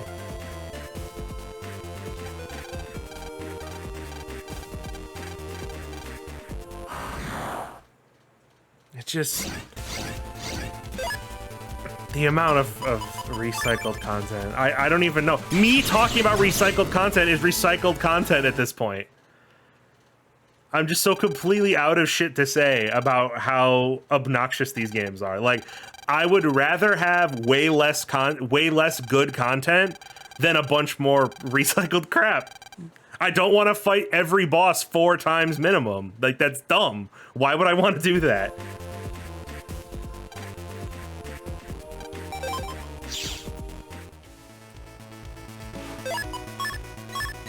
I cannot think of any other RPG series that tries to get away with that shit.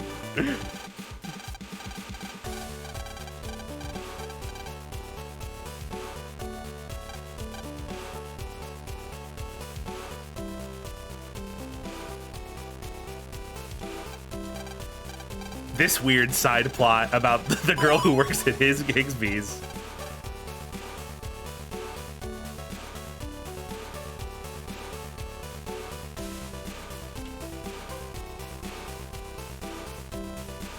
Bravely Default? I've never touched Bravely Default, but it is funny that 2 of you said Bravely Default.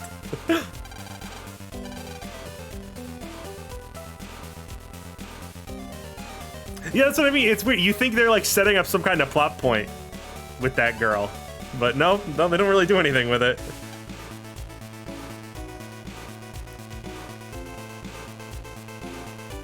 Even Mega Man, like regular Mega Man, only has you fight the bosses twice.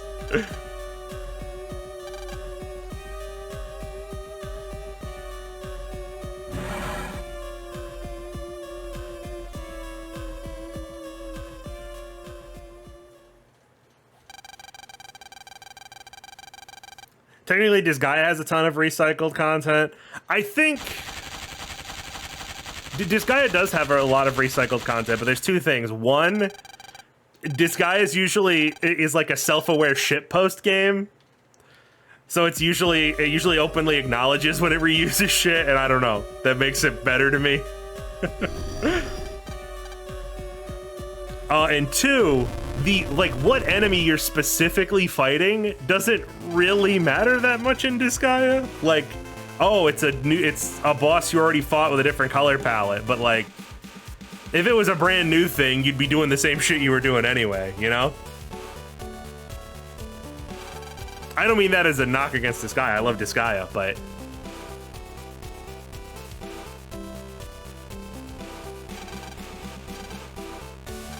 there is a great Disgaea 7 light spoilers here. Very light spoilers for Disgaea 7 for a side character coming up.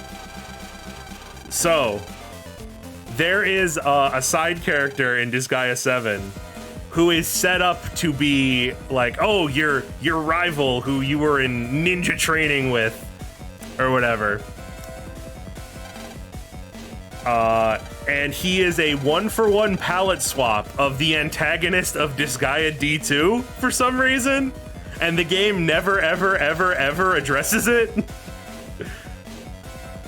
And he's just like a nobody character who disappears after like the first chapter that he's in.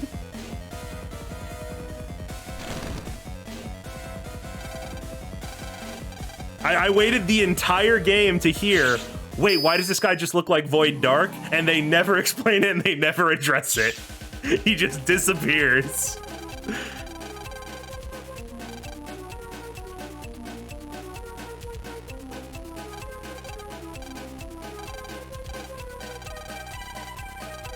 He shows up, gets a spear shoved up his ass off screen, and then vanishes from the game.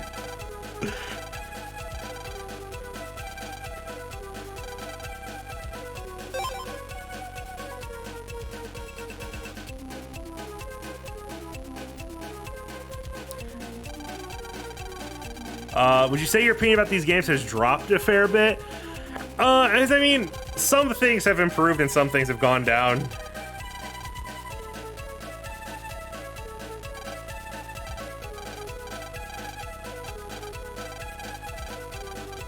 Like, I do have greater appreciation for, like, what certain chip types, the certain chip families do, program advances, stuff like that. What certain chips just in general do, the combos and shit you could do, but yeah, the overworld exploration just kind of gets worse and worse the more you play it, because you realize how tedious and repetitive it is.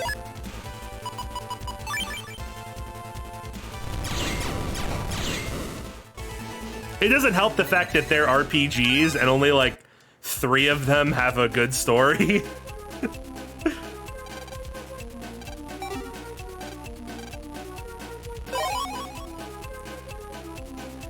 Like 2, 3, and 6 are basically the only ones. 1 is fine, I guess. It's just super generic and isn't really interesting till the end. 4 doesn't have a plot. It doesn't have a main plot. Don't argue with me. And 5, as I have discussed in the past, is so unbelievably hilariously bad that I like it.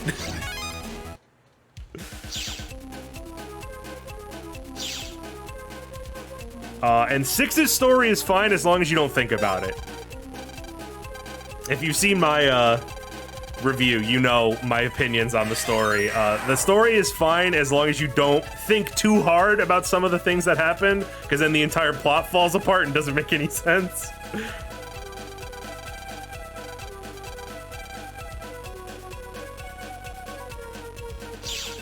Three is the only one I will, like, unequivocally say is a genuine, really good story. See, look at that, 1,000 Zenny. Collect the blue mystery data 3 times on 3 playthroughs for 1,000 fucking Zenny.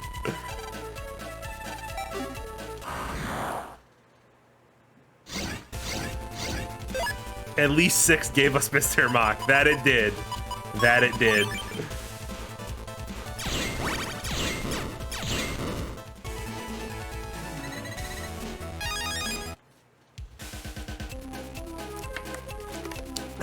A toast to the Chad Mr. Mock.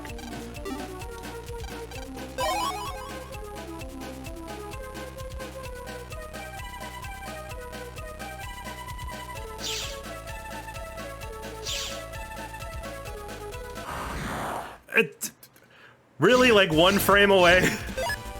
You little pricks.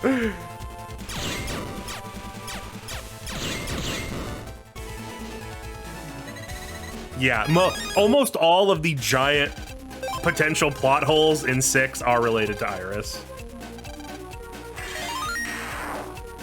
Like, they wanted the Iris as a Navi twist, but the problem is that it makes a whole bunch of other stuff in the story not make any sense. Because they treat Iris like she's some kind of ghost for the first half of the story.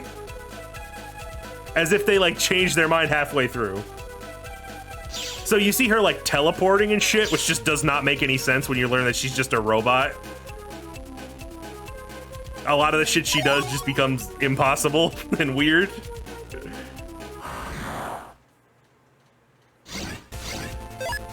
Didn't Battle Network 2 have Speedy Dave? That's got to be worth something. Battle Network 2's plot is fine. I don't remember any glaring issues with Battle Network 2's plot, other than the fact that Goss was just, I guess, gonna blow himself up on that plane with his boss.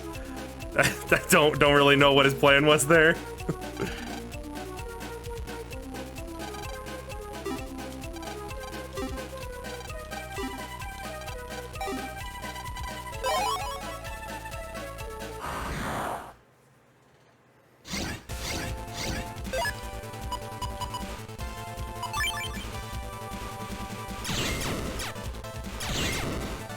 Copybots are built to be just like humans and have the same power level as them. Can teleport.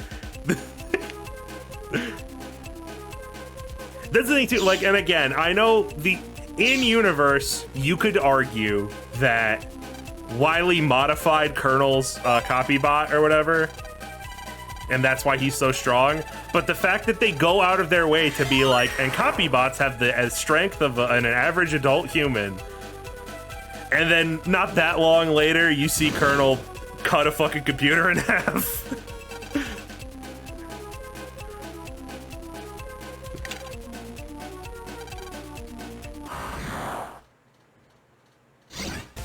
Also, he's allowed to have his sword. That's probably the more pressing issue. just in general. Again, like I said, you could just argue Wily made it that way, but why establish that rule if that's not how it actually works? You know what I mean? Like, you didn't have to write that. Yeah, also the shit that Beast Mega Man was doing. And was Beast Mega Man even in like a special copy bot? Like, I don't even remember. I'm trying to remember the plot now. Where did Mega Man get the copy bot that he's in that section?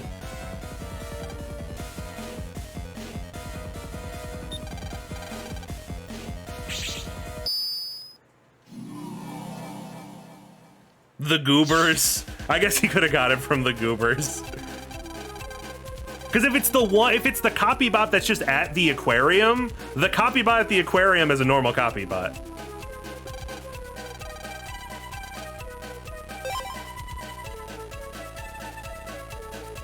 Oh, it's Beast Mega Man's copy bot came from Mayor Kane, so presumably Wily would have removed the limiters or something.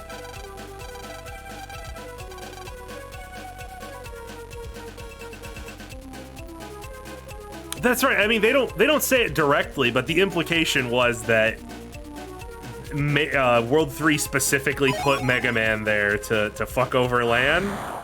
That was sort of the implication I got from that scene, where Lan's about to beat the fuck out of Mayor Kane. He's just gonna throw hands.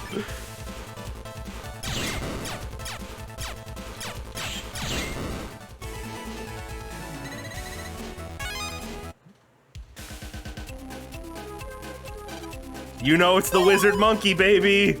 You know it.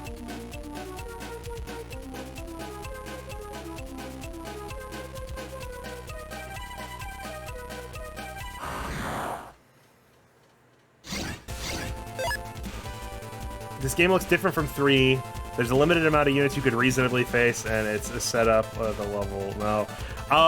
If you're talking about how, or I'm not quite sure what you're talking about. If you're talking about how we keep getting these like different viruses and stuff, yeah, the viruses that you can face are entirely influenced by which fucking replay you're on.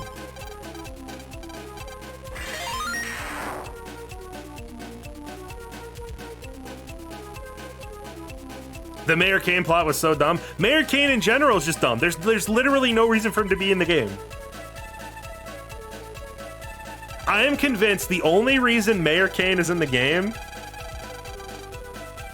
is so there is an excuse for Eugene to be doing something.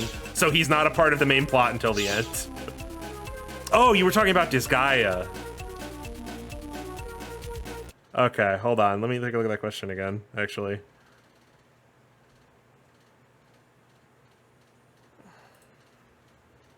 Oh, shit. I had to scroll back.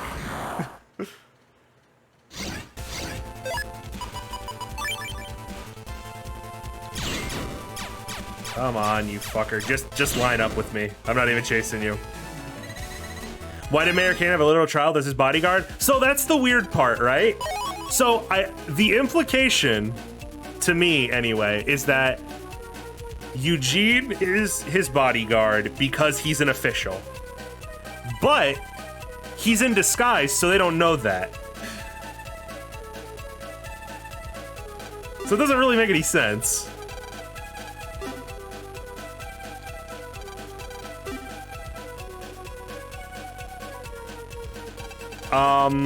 Guys, which one of these do I have to collect? I don't remember. Just save us the trouble. Magic okay, thank you. How do you get the job then? Exactly, I don't know.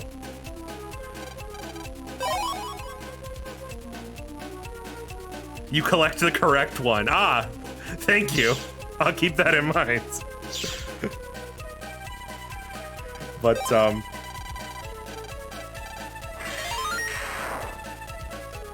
gonna be honest, I don't remember them ever actually mentioning that Eugene is an official in the game. Yeah, I don't think they mentioned it in the game. What I mean is, like, logically, the only way it would make sense is because he's the top official.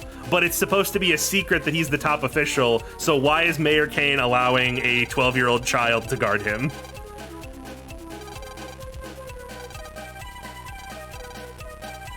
Because what would he do if, like, someone physically attacked him?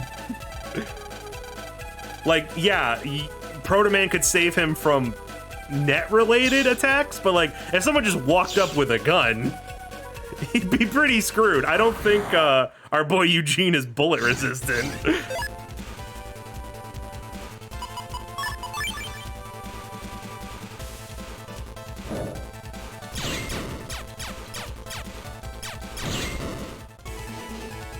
They also made a real big deal out of Land moving to Central Town when it was a bus ride away. Oh god, yeah. I had a lot of people push back on me talking about that in the comments of the video, and like, no, it's dumb. It has been previously established before Battle Network 6 that travel in the Battle Network universe basically takes no time. So the idea that a place within the same country is so far away that it's a giant deal and everyone's crying about it is just really bizarre. It could not possibly take more than an hour. Maybe 2 to get between Central Town and AC/DC Town. There's just no way. There's just no way.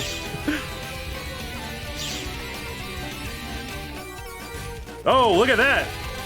We got a double raid.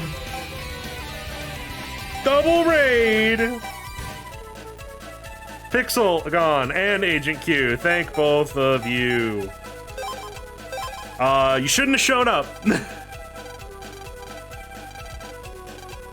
You've made a terrible decision. You've met with a terrible fate, haven't you? We're blowing through the third playthrough of Battle Network 4. I need to get it done for so I can make the post-game video for Patreon. So we're doing the third playthrough. As you can see, we're in Castillo, the longest and most annoying dungeon in the entire game.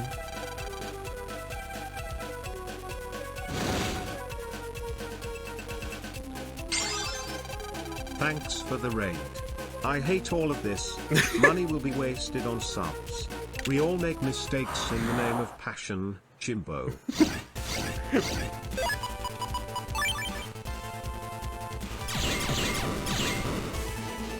Kind of wish Battle Network 0 was canon. Apparently, I haven't checked this myself, but I've had people tell me this. Apparently, Battle Network 0 is canon. There is apparently like a gravestone or something somewhere that has his name on it, but only in the Japanese version of one of the games. Like I said, I haven't seen it myself. I'm not 100%.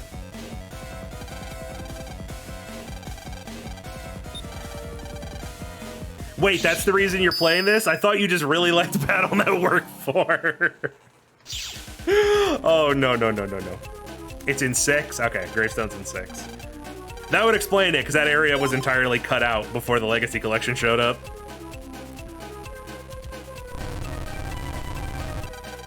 But in general, we've discussed it in a million streams before this, but yeah. The fact that Battle Network 0 is completely wasted on network transmission is super disappointing. A gravestone for 0? Does that mean it's canon that he gets deleted? No idea, possibly. Like I said, I'll have to see it myself when I play Battle Network 6. But, what was I going to say? It's weird that, like, the 2 Mega Man characters who canonically are very involved in viruses don't have alternate versions that play a major role in Battle Network. 0 is locked to network transmission and, like, 1 episode of the anime, and there's never any equivalent to Sigma.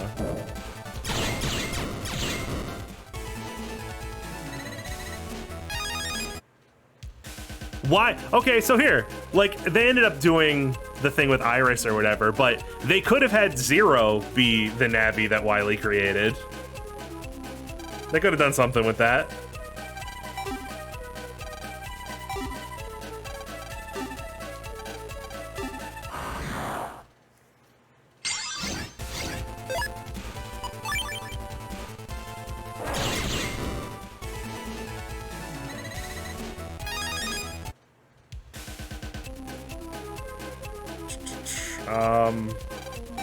Fucking hell. I'm trying to remember the stupid story.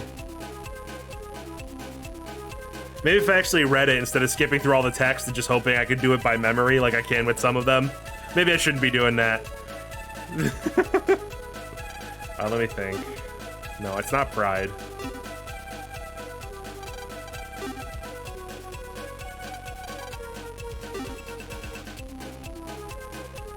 I don't know. I think it was Emotion. I don't remember. I have to go back and check it. I just do not remember. Oops, random encounters. That's the thing. It was either War or Emotion. Is it both? Were there two blanks? Because I was thinking, is it War or Emotion? It's one of them. But is it both of them? I couldn't remember there were. Okay, yeah, there's two. Okay. Thank you.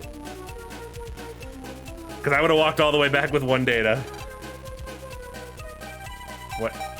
Oh, fuck. I don't remember what order they're in. Built for War. Yeah, okay. Maybe I should actually read these so I can remember which ones to grab instead of just skipping through the text. A question I've always had, does Lansmom know about Hub being Mega Man? Yes, I think there's like 1 or 2 lines in the entire series where they directly address it. It is strange that there's never been like a scene about it. But I think there's like 1 or 2 dialogue boxes that imply it. I'm sure she knows.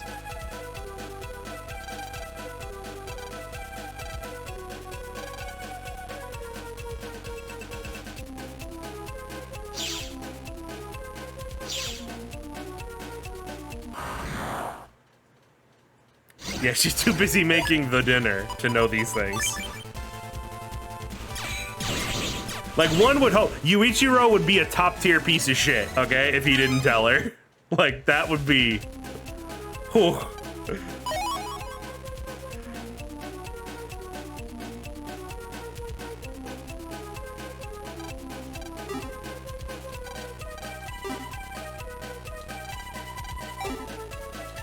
Bird.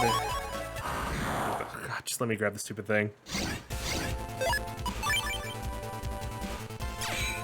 Again, like, as much as I would love to see,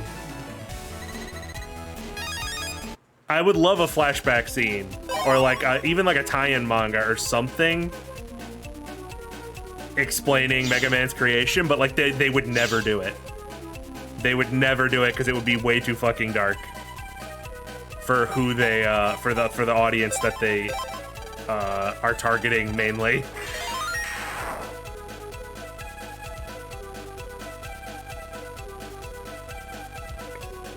So you just have to speculate.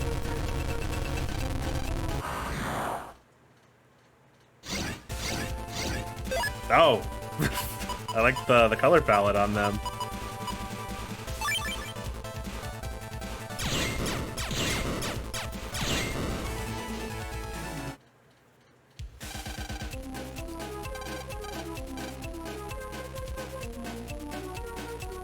You can't even skip the water ride either because it doesn't count as a cutscene, so like you have to sit through it every time.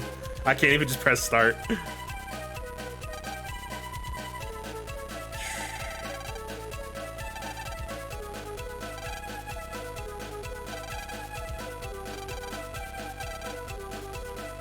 A littly happy.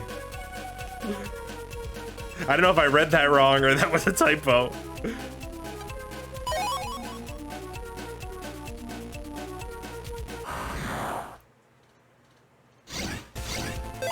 The problem isn't that it'd be too dark. The problem is that they have to actually think about what to write. I think, let me rephrase that. If you wanted to do it well, it would be too dark. I think that's the issue. Like, they could do it in like a PG to PG-13 sort of way.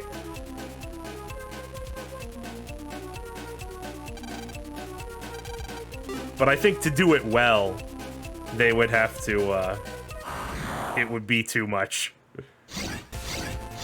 Because we would have to see Yuichiro go completely fucking insane.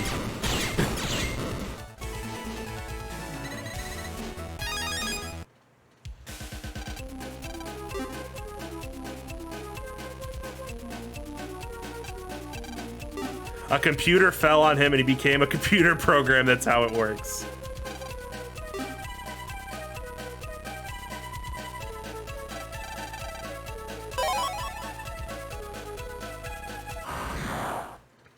What do you mean? Kids love existential dread.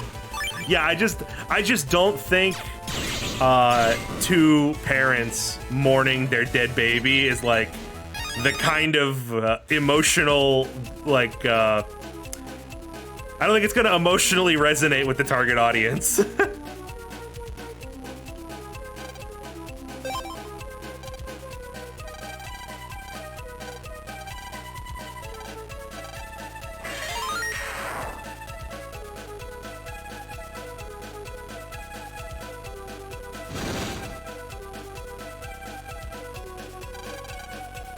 You can't just face tank your problems away, John. Watch me.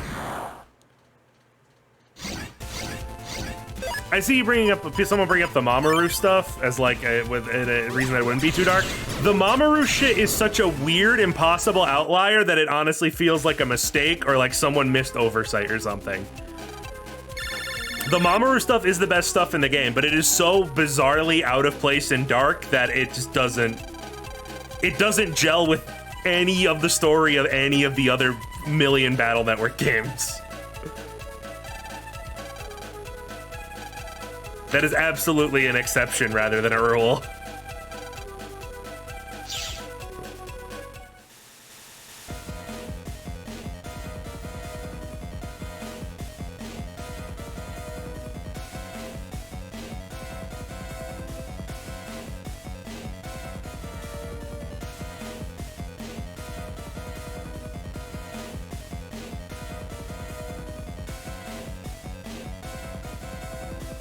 I have said before, and apparently it was sort of their original intention before they dialed it back some. Again, if that horror stuff, if those horror game early things are to be believed, I think Battle Network could be 100 times better if it was just skewed slightly older. Like, not like rated M, but like if it was aimed for like 14-year-olds. Like middle to early to middle teens, I think that would be, it would greatly benefit the universe and the storytelling.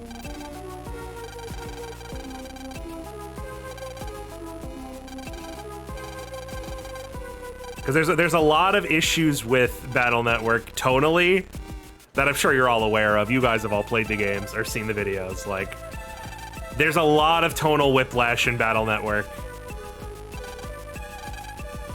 Like, it's very strange to go from, again, shit like Hub or Mamoru's backstory to, like, this dumb bullshit that you do in Battle Network 4 most of the time. This, like, weird Saturday morning cartoon Monster of the Week shonen crap.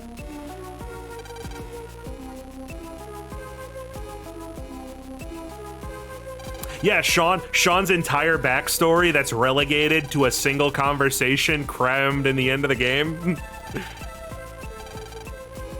The Star Force dub is crazy good. I couldn't believe how good the Star Force anime was with its dub. It only got the one season because no one watched it, but I was like, wow, what a waste. Again, obviously it's a little faster because it's an anime, but I think the anime makes a lot of changes, a lot of little changes here and there that really improve the already good story of Star Force.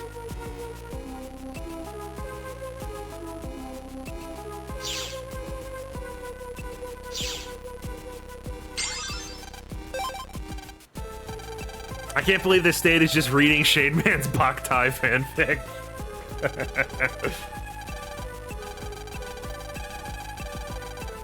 Geo, it's not my Geo. He isn't half as the sad boy as he was in the games.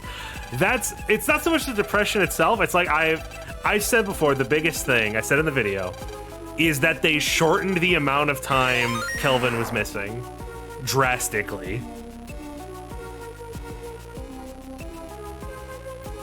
And I think that was a good choice.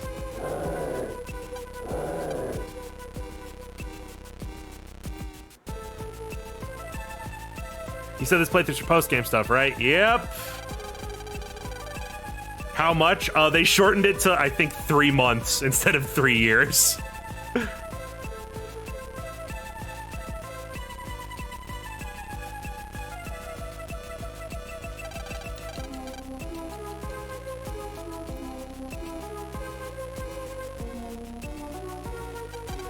John, there's a character called Slur in the Battle Network anime. I just can't. Again, sorry when the game does that little hitch thing. That's me, like, clicking on something off the window. It freezes the game. Sorry about that. Yes, there's a character named Slur, but that's just further on with the musical references. Because slurring is a musical term. It is something you could do to a note. As someone who was in band for 3 years in middle school, I know these things.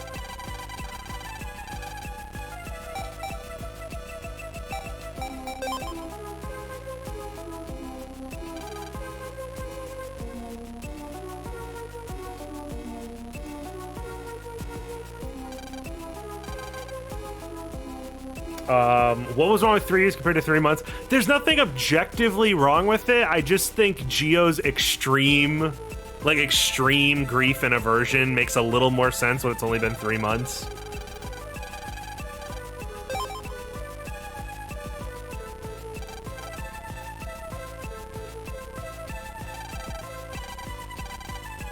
Like I said, I think like even 1 year would have been good. I think 3 years is, even though he's a kid, and again, no disrespect towards the, real people or anything, but 3 years and still being a completely like shut down, shut in, and no one like forcing him to go to school or anything just seems like a lot.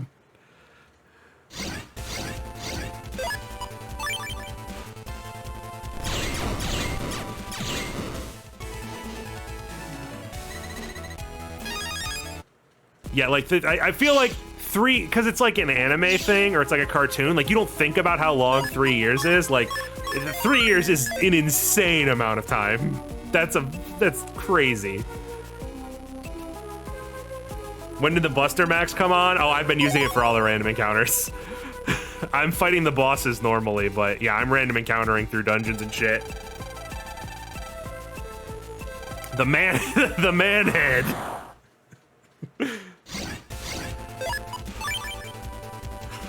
The fuck? What tablet is that?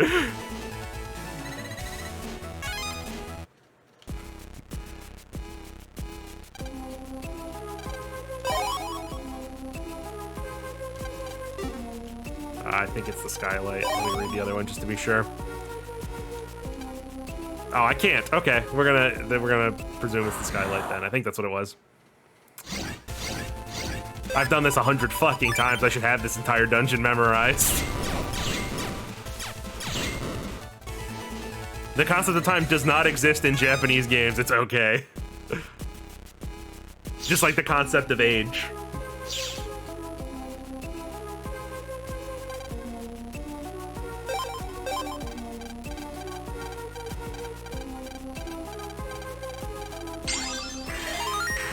I think I'll call it here, John. Good night, and remember chat, money sent to John will not restore his lost sanity. Will restore my pockets, though. Thank you, though, Forte. Good night.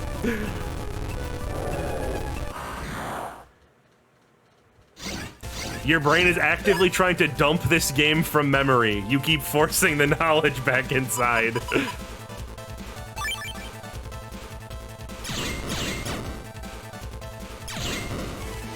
Wait, does this mean you could insert Manhead into the part of the story where he lets out a scream? Ah, Manhead!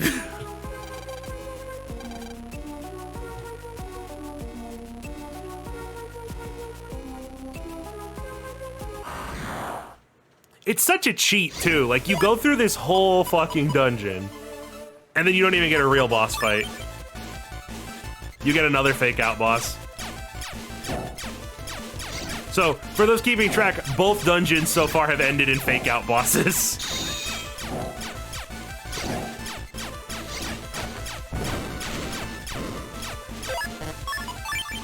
I forgot I have to be going through turns to make the stupid chip show up.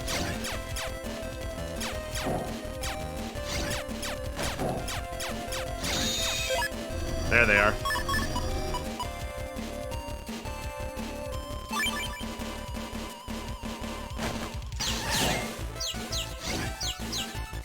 Oh, I forgot he's got so much HP now. So I'm actually gonna need more dark chips. Forgot I don't just hit him once.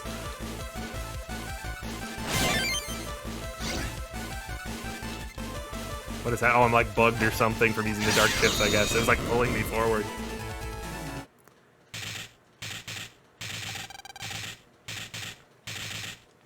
But John, you can use dark chips without penalty this time. Dark Sword's really powerful. You could, you need 3 of them.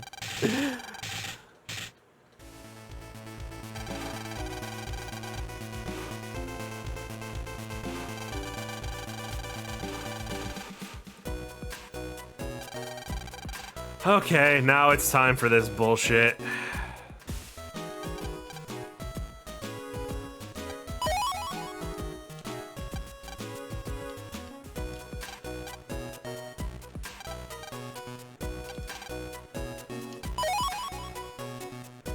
This is just giving up is what this is.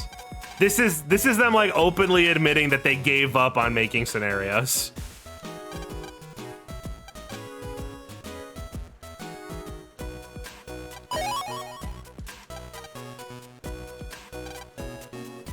Do you want a guide for this? Let me just go through and get what I remember. Darkness. Light. Darkness. But why darkness? I am darkness. Why not light? I like darkness. Darkness. Darkness.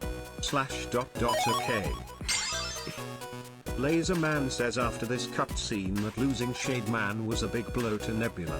I'd like to remind you that Shade Man loses an important dark chip on his lunch break, fails to eat his lunch, fails to defeat Mega Man despite being invincible, fails to defeat Proto Man, fails to re-obtain the dark chip, gets caught in the vampire robot he hijacked, and then gets killed by Django for ruining the plot of his game. At what point did he seem like an asset? Anyway, the point pics are on Discord. Thanks. Yeah, I just... he killed some random Navis who weren't expecting it and didn't fight back? Like, wow. What a Sigma. He's just doing his own thing. Valuable asset to the team. For those of you who aren't familiar with this, you might have forgotten or you're not familiar with this game. Like, this is just what I'm supposed to be doing right now. We have to find a whole bunch of points around the world in order to qualify for this contest. And the only way to find them is to just do this. Just mash the interact button while you're looking at every single thing in the fucking game. Let me check. I think there's something in here. I don't remember.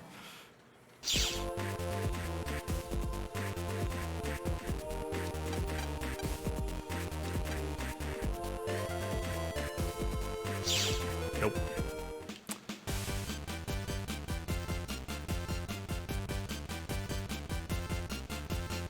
He does do you're right. Shade Man does do a funny sound. He's got you though. He's got me there. Oh, shit. How do they not let you skip this stuff?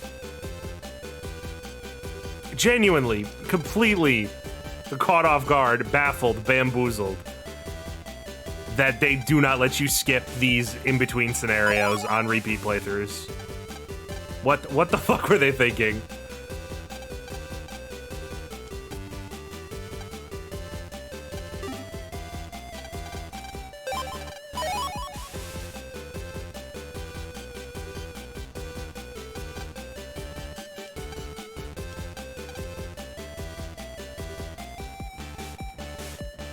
Gonna drive out real quick and grab me a big old sody pop while this nothing scenario plays out.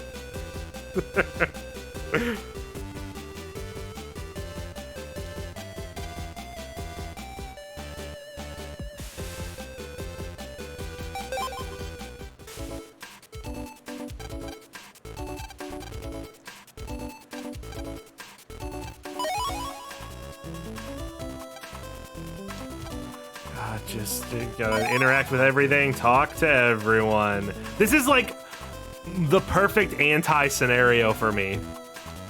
Like when I play RPGs, I do not do this shit. I just do not care about talking to NPCs.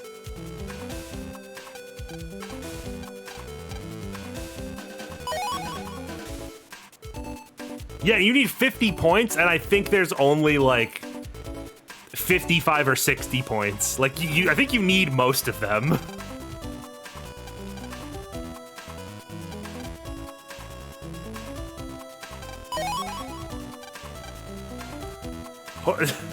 Terrifying thought. Does Battle Number 4 count as a roguelike?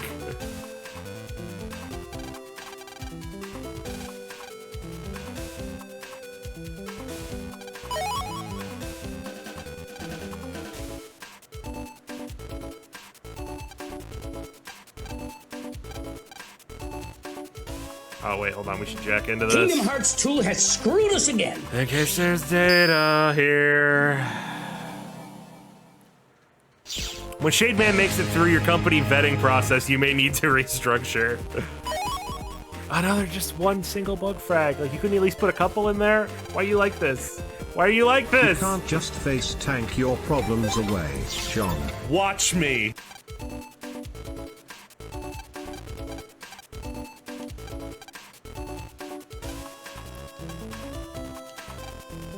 I've been to this room so many times, like, it didn't even occur to me, like, just what's with the giant bags of fucking garbage everywhere? What's that about?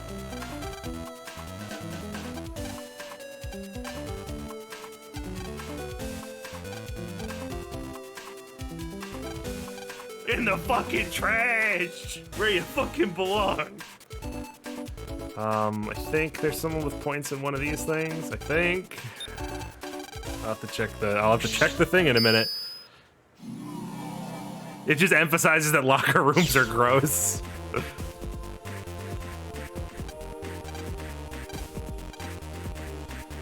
Yeah, here we go.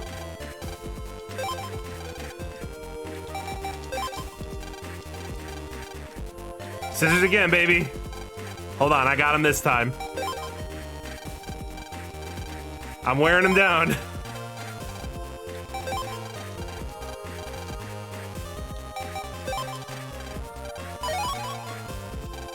Five points for that. Well, John, that Dark Mega Man behind regular Mega Man?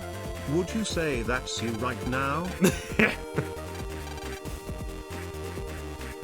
I'm currently a very angry boy.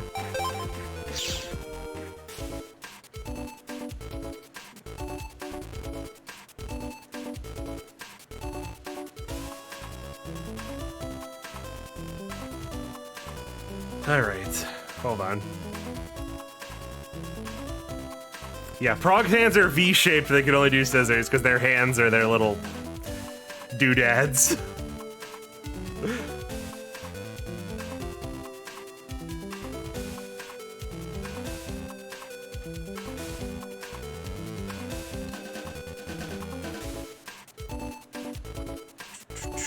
Okay, yeah, that's all the points to pick up here.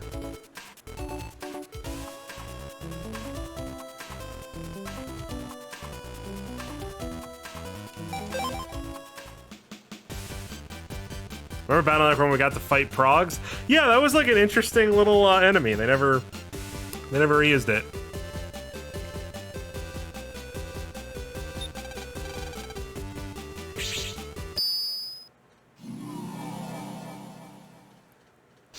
What the fuck, John? I went to do dishes, and you're still here. What do you expect? I'm always still here. Remember, you're here forever.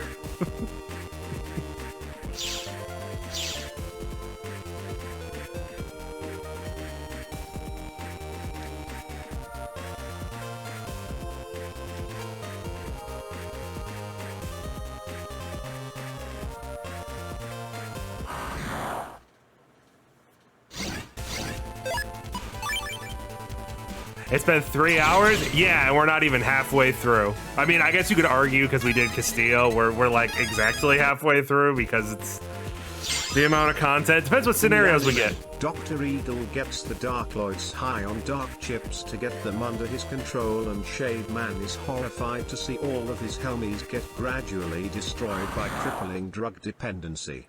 Except for Old Man, who is just a random guy that is turned evil and no one cares enough to save him. That always bothered me. There's also an episode with Mist Man that ends with Lan and Mail being killed by Freddy Krueger while Miss Mari's sister is killed by Everyone Jason wants to tell me about the Voorhees. fucking Freddy That's Krueger not a episode. joke.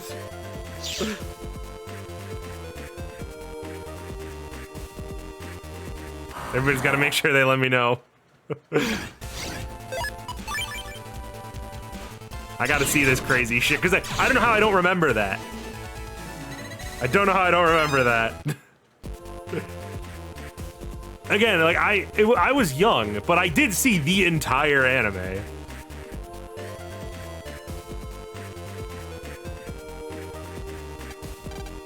There he is. I knew there was a guy under here somewhere.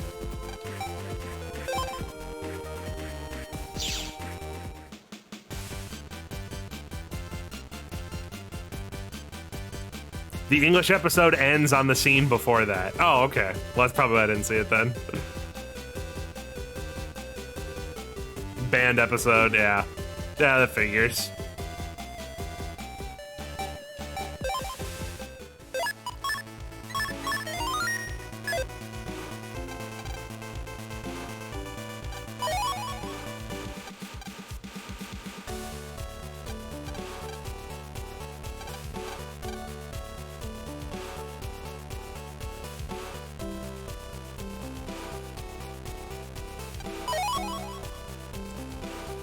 What even are these things? Like, I know this is just the kind of shit I talk about when I'm this fucking bored. Like, what are these points? Because they're like physically placed places. What are they?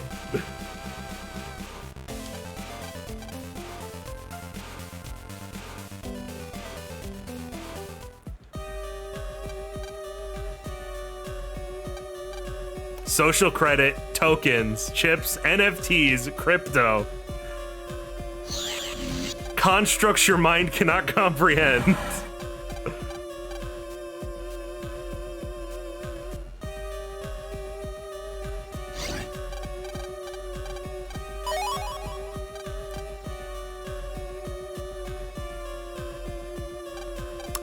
Pogs. Oh, finally.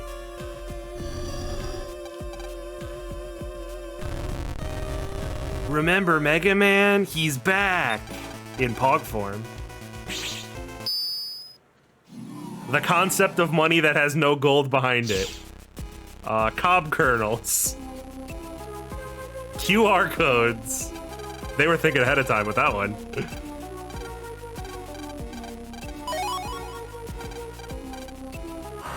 How nice of him to give me the points first. We kind of probably should have just jacked out, but...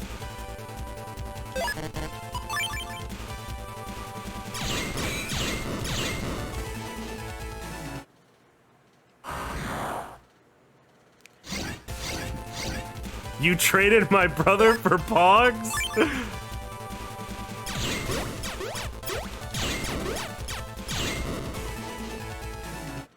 I love that the term Pog has entered natural vocabulary for people on the internet, because it allows me to quote that Simpsons episode constantly.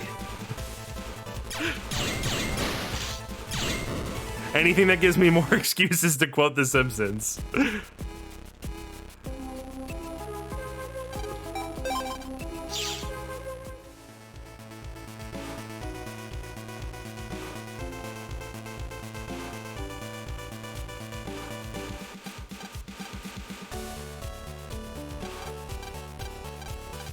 Okay, yeah, the whole fucking story. Yeah, don't need that. Go back down. What did I miss? Is there a point here I missed? Oh, there is. Two of them, actually. Thanks.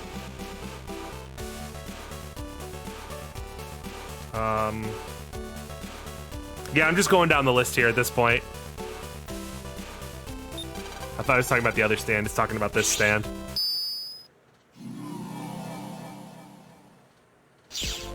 What are the point of these points? Oh wait, they didn't bother making an actual game, huh? Yeah, it's just a completely pointless challenge. We did, funnily enough, that wasn't intentional. I didn't mean to say pointless. But like, we did the dungeon, so like, why do we need to do this too? Why? Were they afraid the like kids would beat the game in less than 20 hours, so they had to stretch this shit?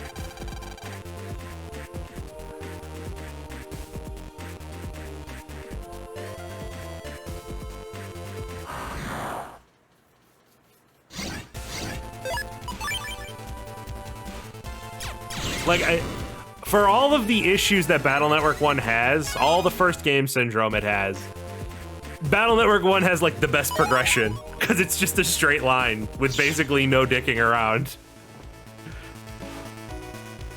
It's the shortest game. It's only like 15 hours compared to like the 20 or so most of the other games are, but it gets the fucking point. Just gets it done.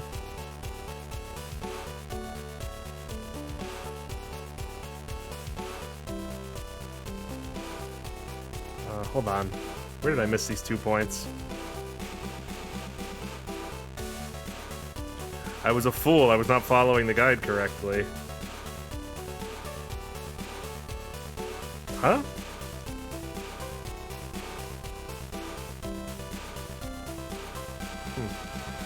You get the 2 in the grates? Oh, you mean over here? Yeah, I did.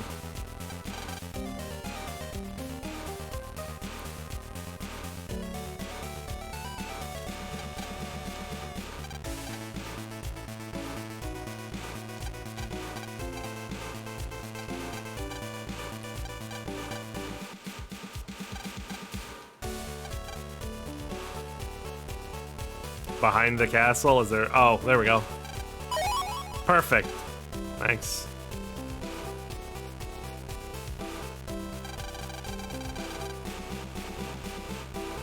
Yeah, we got the 10 points from the Vampire Computer. Alright, thanks 6 for everybody who helped there. Just to get this shit done.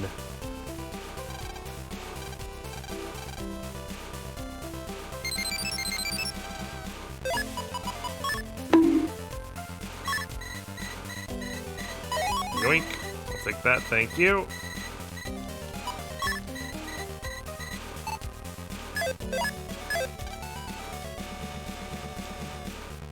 All right.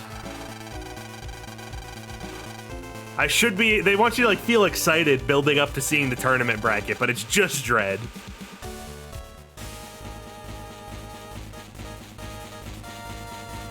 Well, who's that? Who's that handsome fella in the 6th slot?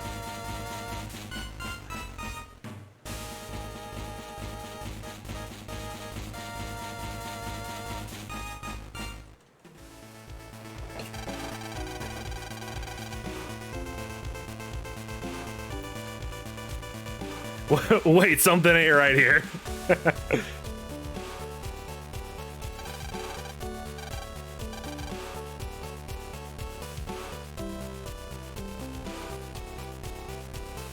Windman is this supposed to be? Okay, so there's some people who are genuinely confused. I talked about this before. So there's the open tournament thing where you can link to someone with a different version of the game and import their Navi bosses into like a little fake tournament you do at Higsby's. What the game doesn't tell you is if you have imported a Navi into that tournament, it becomes possible for that Navi to spawn in subsequent New Game Plus runs in the regular game with their entire tournament scenario and boss fight intact. Which really just proves my point that these should have been one game and there's no reason for a version split.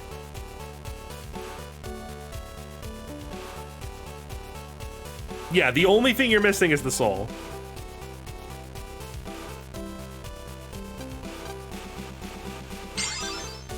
What's Sal been up to? I don't know, some hippie tree-hugging bullshit. That is basically what they said.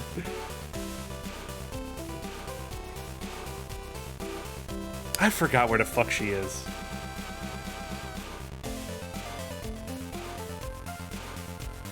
In AC/DC, thank you.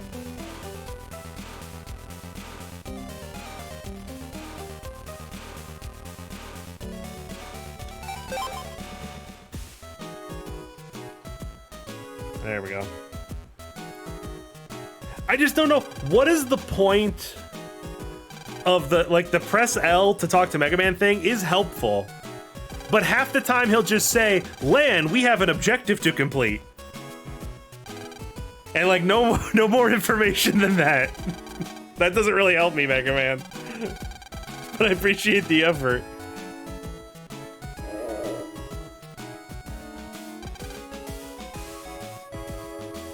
We'll watch the rest of it tomorrow. Good night. Good night, Matt. Crimson Trooper, good night as well. I'm not gonna go much longer. This is probably the last scenario we're gonna do tonight.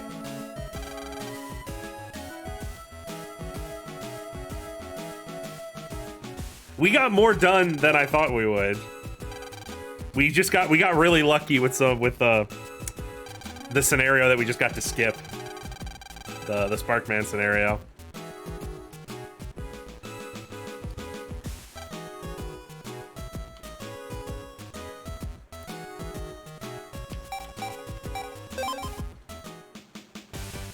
We're more than halfway through Battle 4 if you think about it. Yeah, like I said, if you count, cause just how much time Castillo takes as like a main mandatory thing.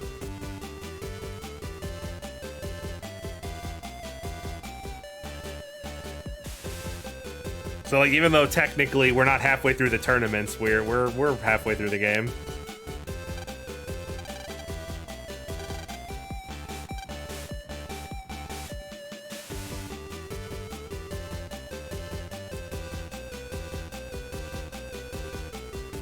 It all just becomes a matter of what tournament scenarios we get. The only one we know we're gonna get is Proto Man, because that's the only soul I don't have. And that will be a new scenario to me. I've never done that one.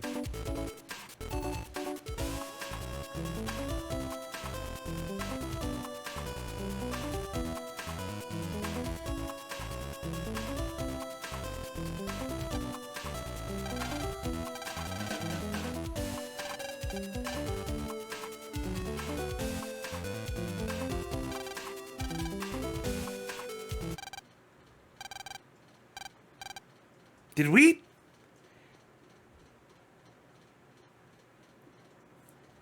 I'm trying to remember this scenario. I have Wood Soul, so it must have been done.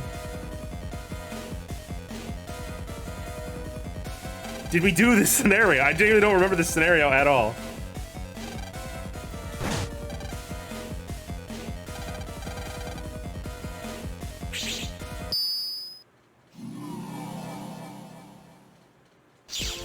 Does it prioritize souls you don't have?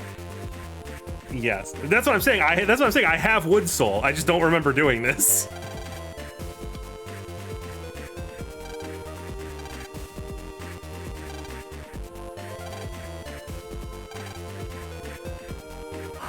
I guess it's because just when we're playing Battle Network 4, I'm just zoning out.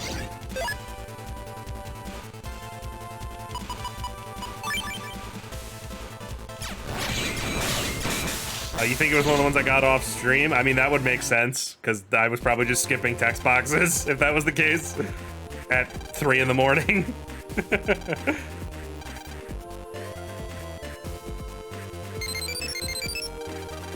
But, oh yeah, someone was asking before. So, the way the game is structured, it doesn't tell you this anywhere. You have to figure it out, because it just seems random until you know how it works.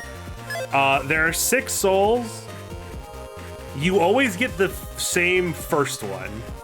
It's Guts in Red Sun and Aqua in Blue Moon. And after that, it's random. You will get 3 souls in your first playthrough, 2 souls in your second playthrough, and the last soul in your last playthrough. So you have to do all 3 loops to get all the souls, which is because you need all the souls to play the post game, because there's a door.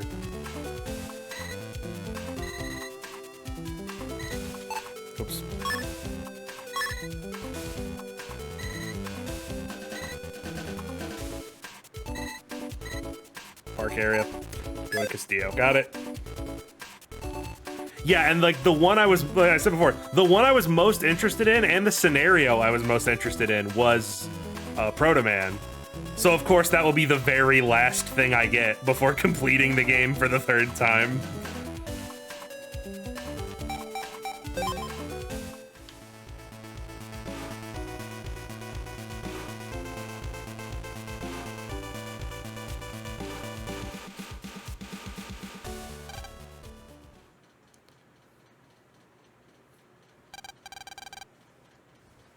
Yeah, exactly. The obligatory you need X to proceed door, and it's the souls. It prevents you from actually getting into any of the post-game areas or activating any of the post-game stuff.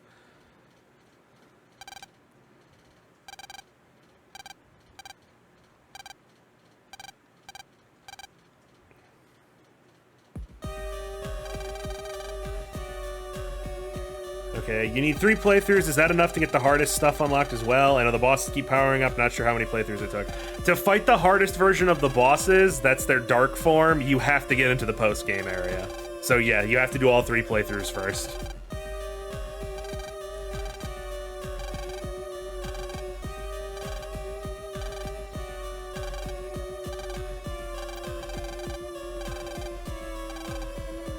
By the way, Captain Covers in, you can start the post-game as soon as you defeat Proto Man, but there are some HP upgrades and stuff in Duo's dungeon. So I don't have to fight Duo 3?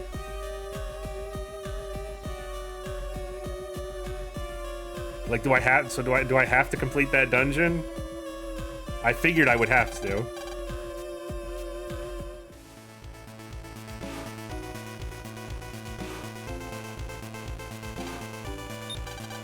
I don't think you have to fight Duo again because he doesn't give you anything. I think there's not like a gate that opens or like a title screen emblem or something for beating the game 3 times.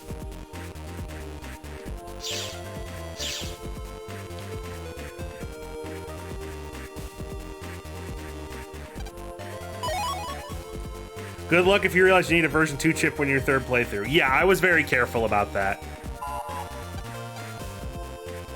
Okay, I remember this now. Yeah, I remember the spikes just shooting out of the floor. I do remember this. But yeah, no, I was careful to get all the locked chips, all the run exclusive chips before I moved on both times to prevent such an issue from occurring.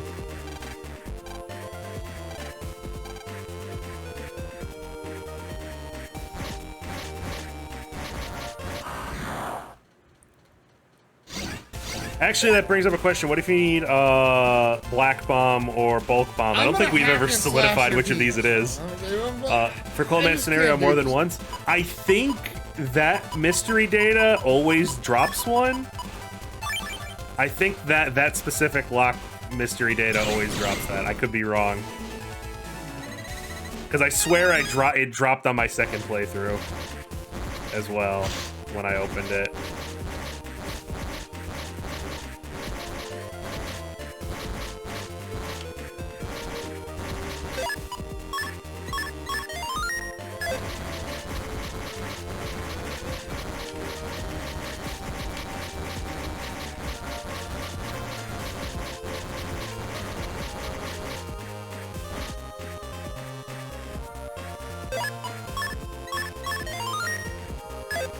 Wasn't this a place where you get soft locked in one of the versions? Yeah, if you play on a DS, I think specifically, it's either like a base DS or a DS Lite. It's like one specific DS, I think. And certain emulators, back when emulators weren't, you know, super good and accounted for this sort of stuff, where you could get soft locked here. I believe at some point the screen would just turn black at some point and never go back, if I recall correctly. Reading about it. It never happened to me.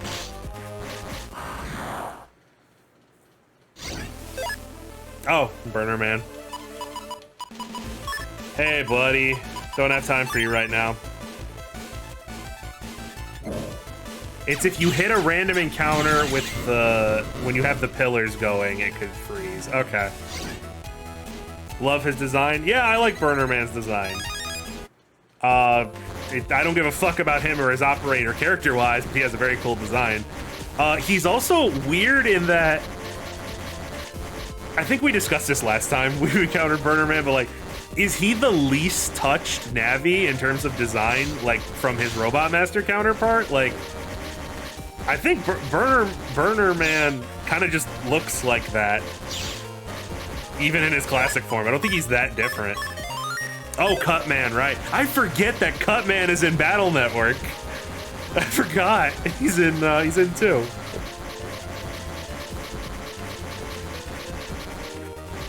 But yeah, no, they knew Burn Man's design was good, so they didn't fuck with it.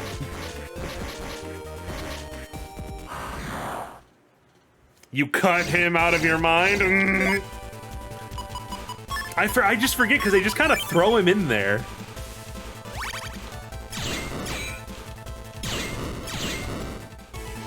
I forgot about Cutman. But they just love to throw Cutman in weird places anyway.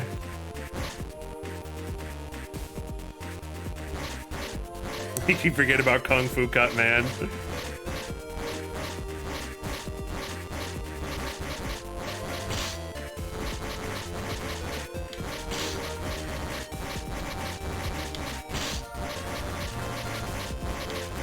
I got health for days. I don't give a fuck.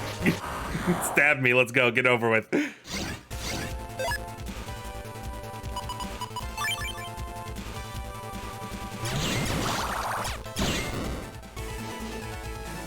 Classic Burner Man has hands. Burnerman.exe does not. He can't just face tank your problems away, John. Watch me. I don't exactly have a lot of memories of Burner Man because, you know, the game that he's from.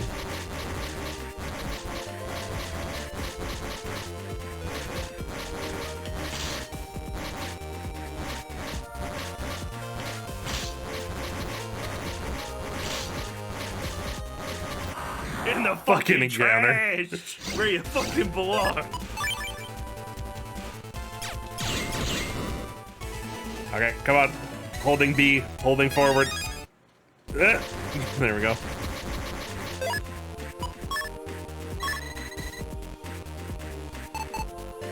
Yeah, whatever. We're fine. We'll just say. Who even cares? I don't remember if we had to fight anything or not, but.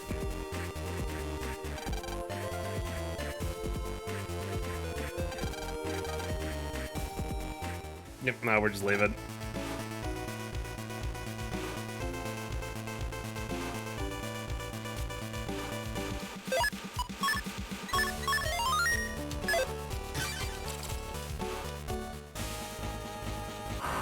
All right, let's go.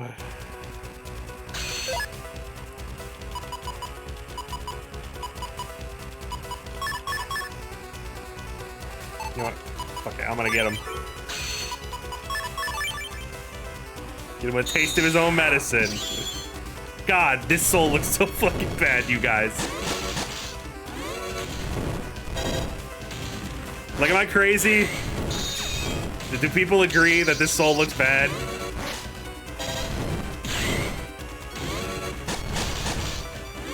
Wow, he leaped over all of those. He heard me shit talking. He got upset.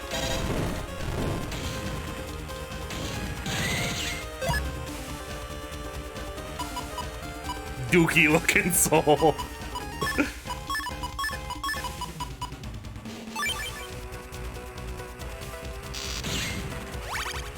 Oh, I had guard next. That doesn't help.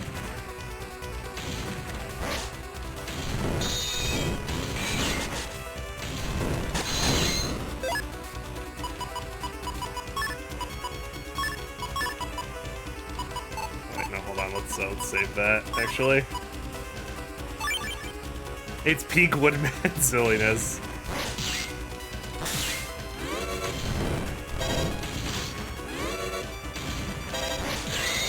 God damn it. Stop moving and get tornadoed, you fucker.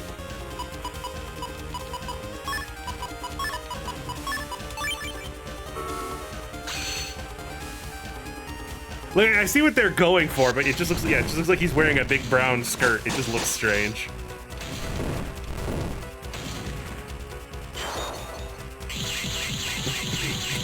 I don't want to say bend over, but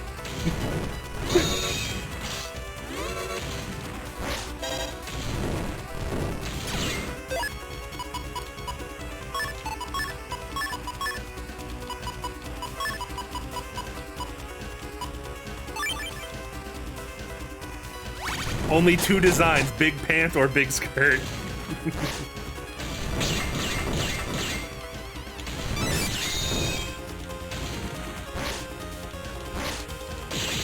Oh, there's a third one. Curses. Only found a tornado good against Alpha. Yeah, the tornado completely destroys Alpha if you have it. Ah, fuck. Messed up the command.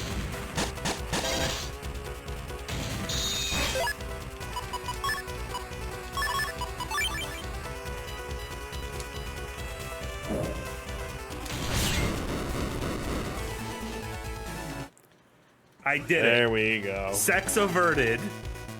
Perfect timing, I guess. Hold on, I'm gonna jack in real quick and steal your shit before I leave.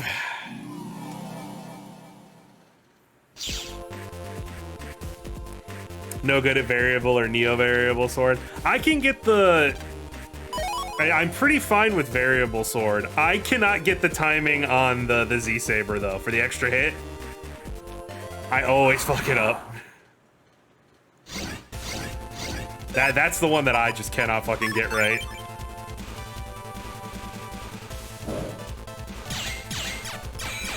Oh, what am I doing?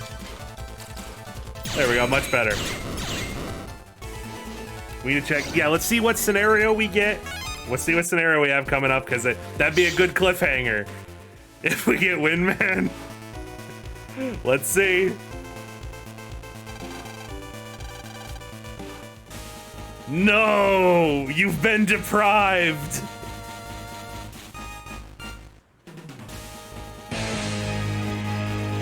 Unfortunate. No Windman ever. Fuck you, Windman. Get off my channel.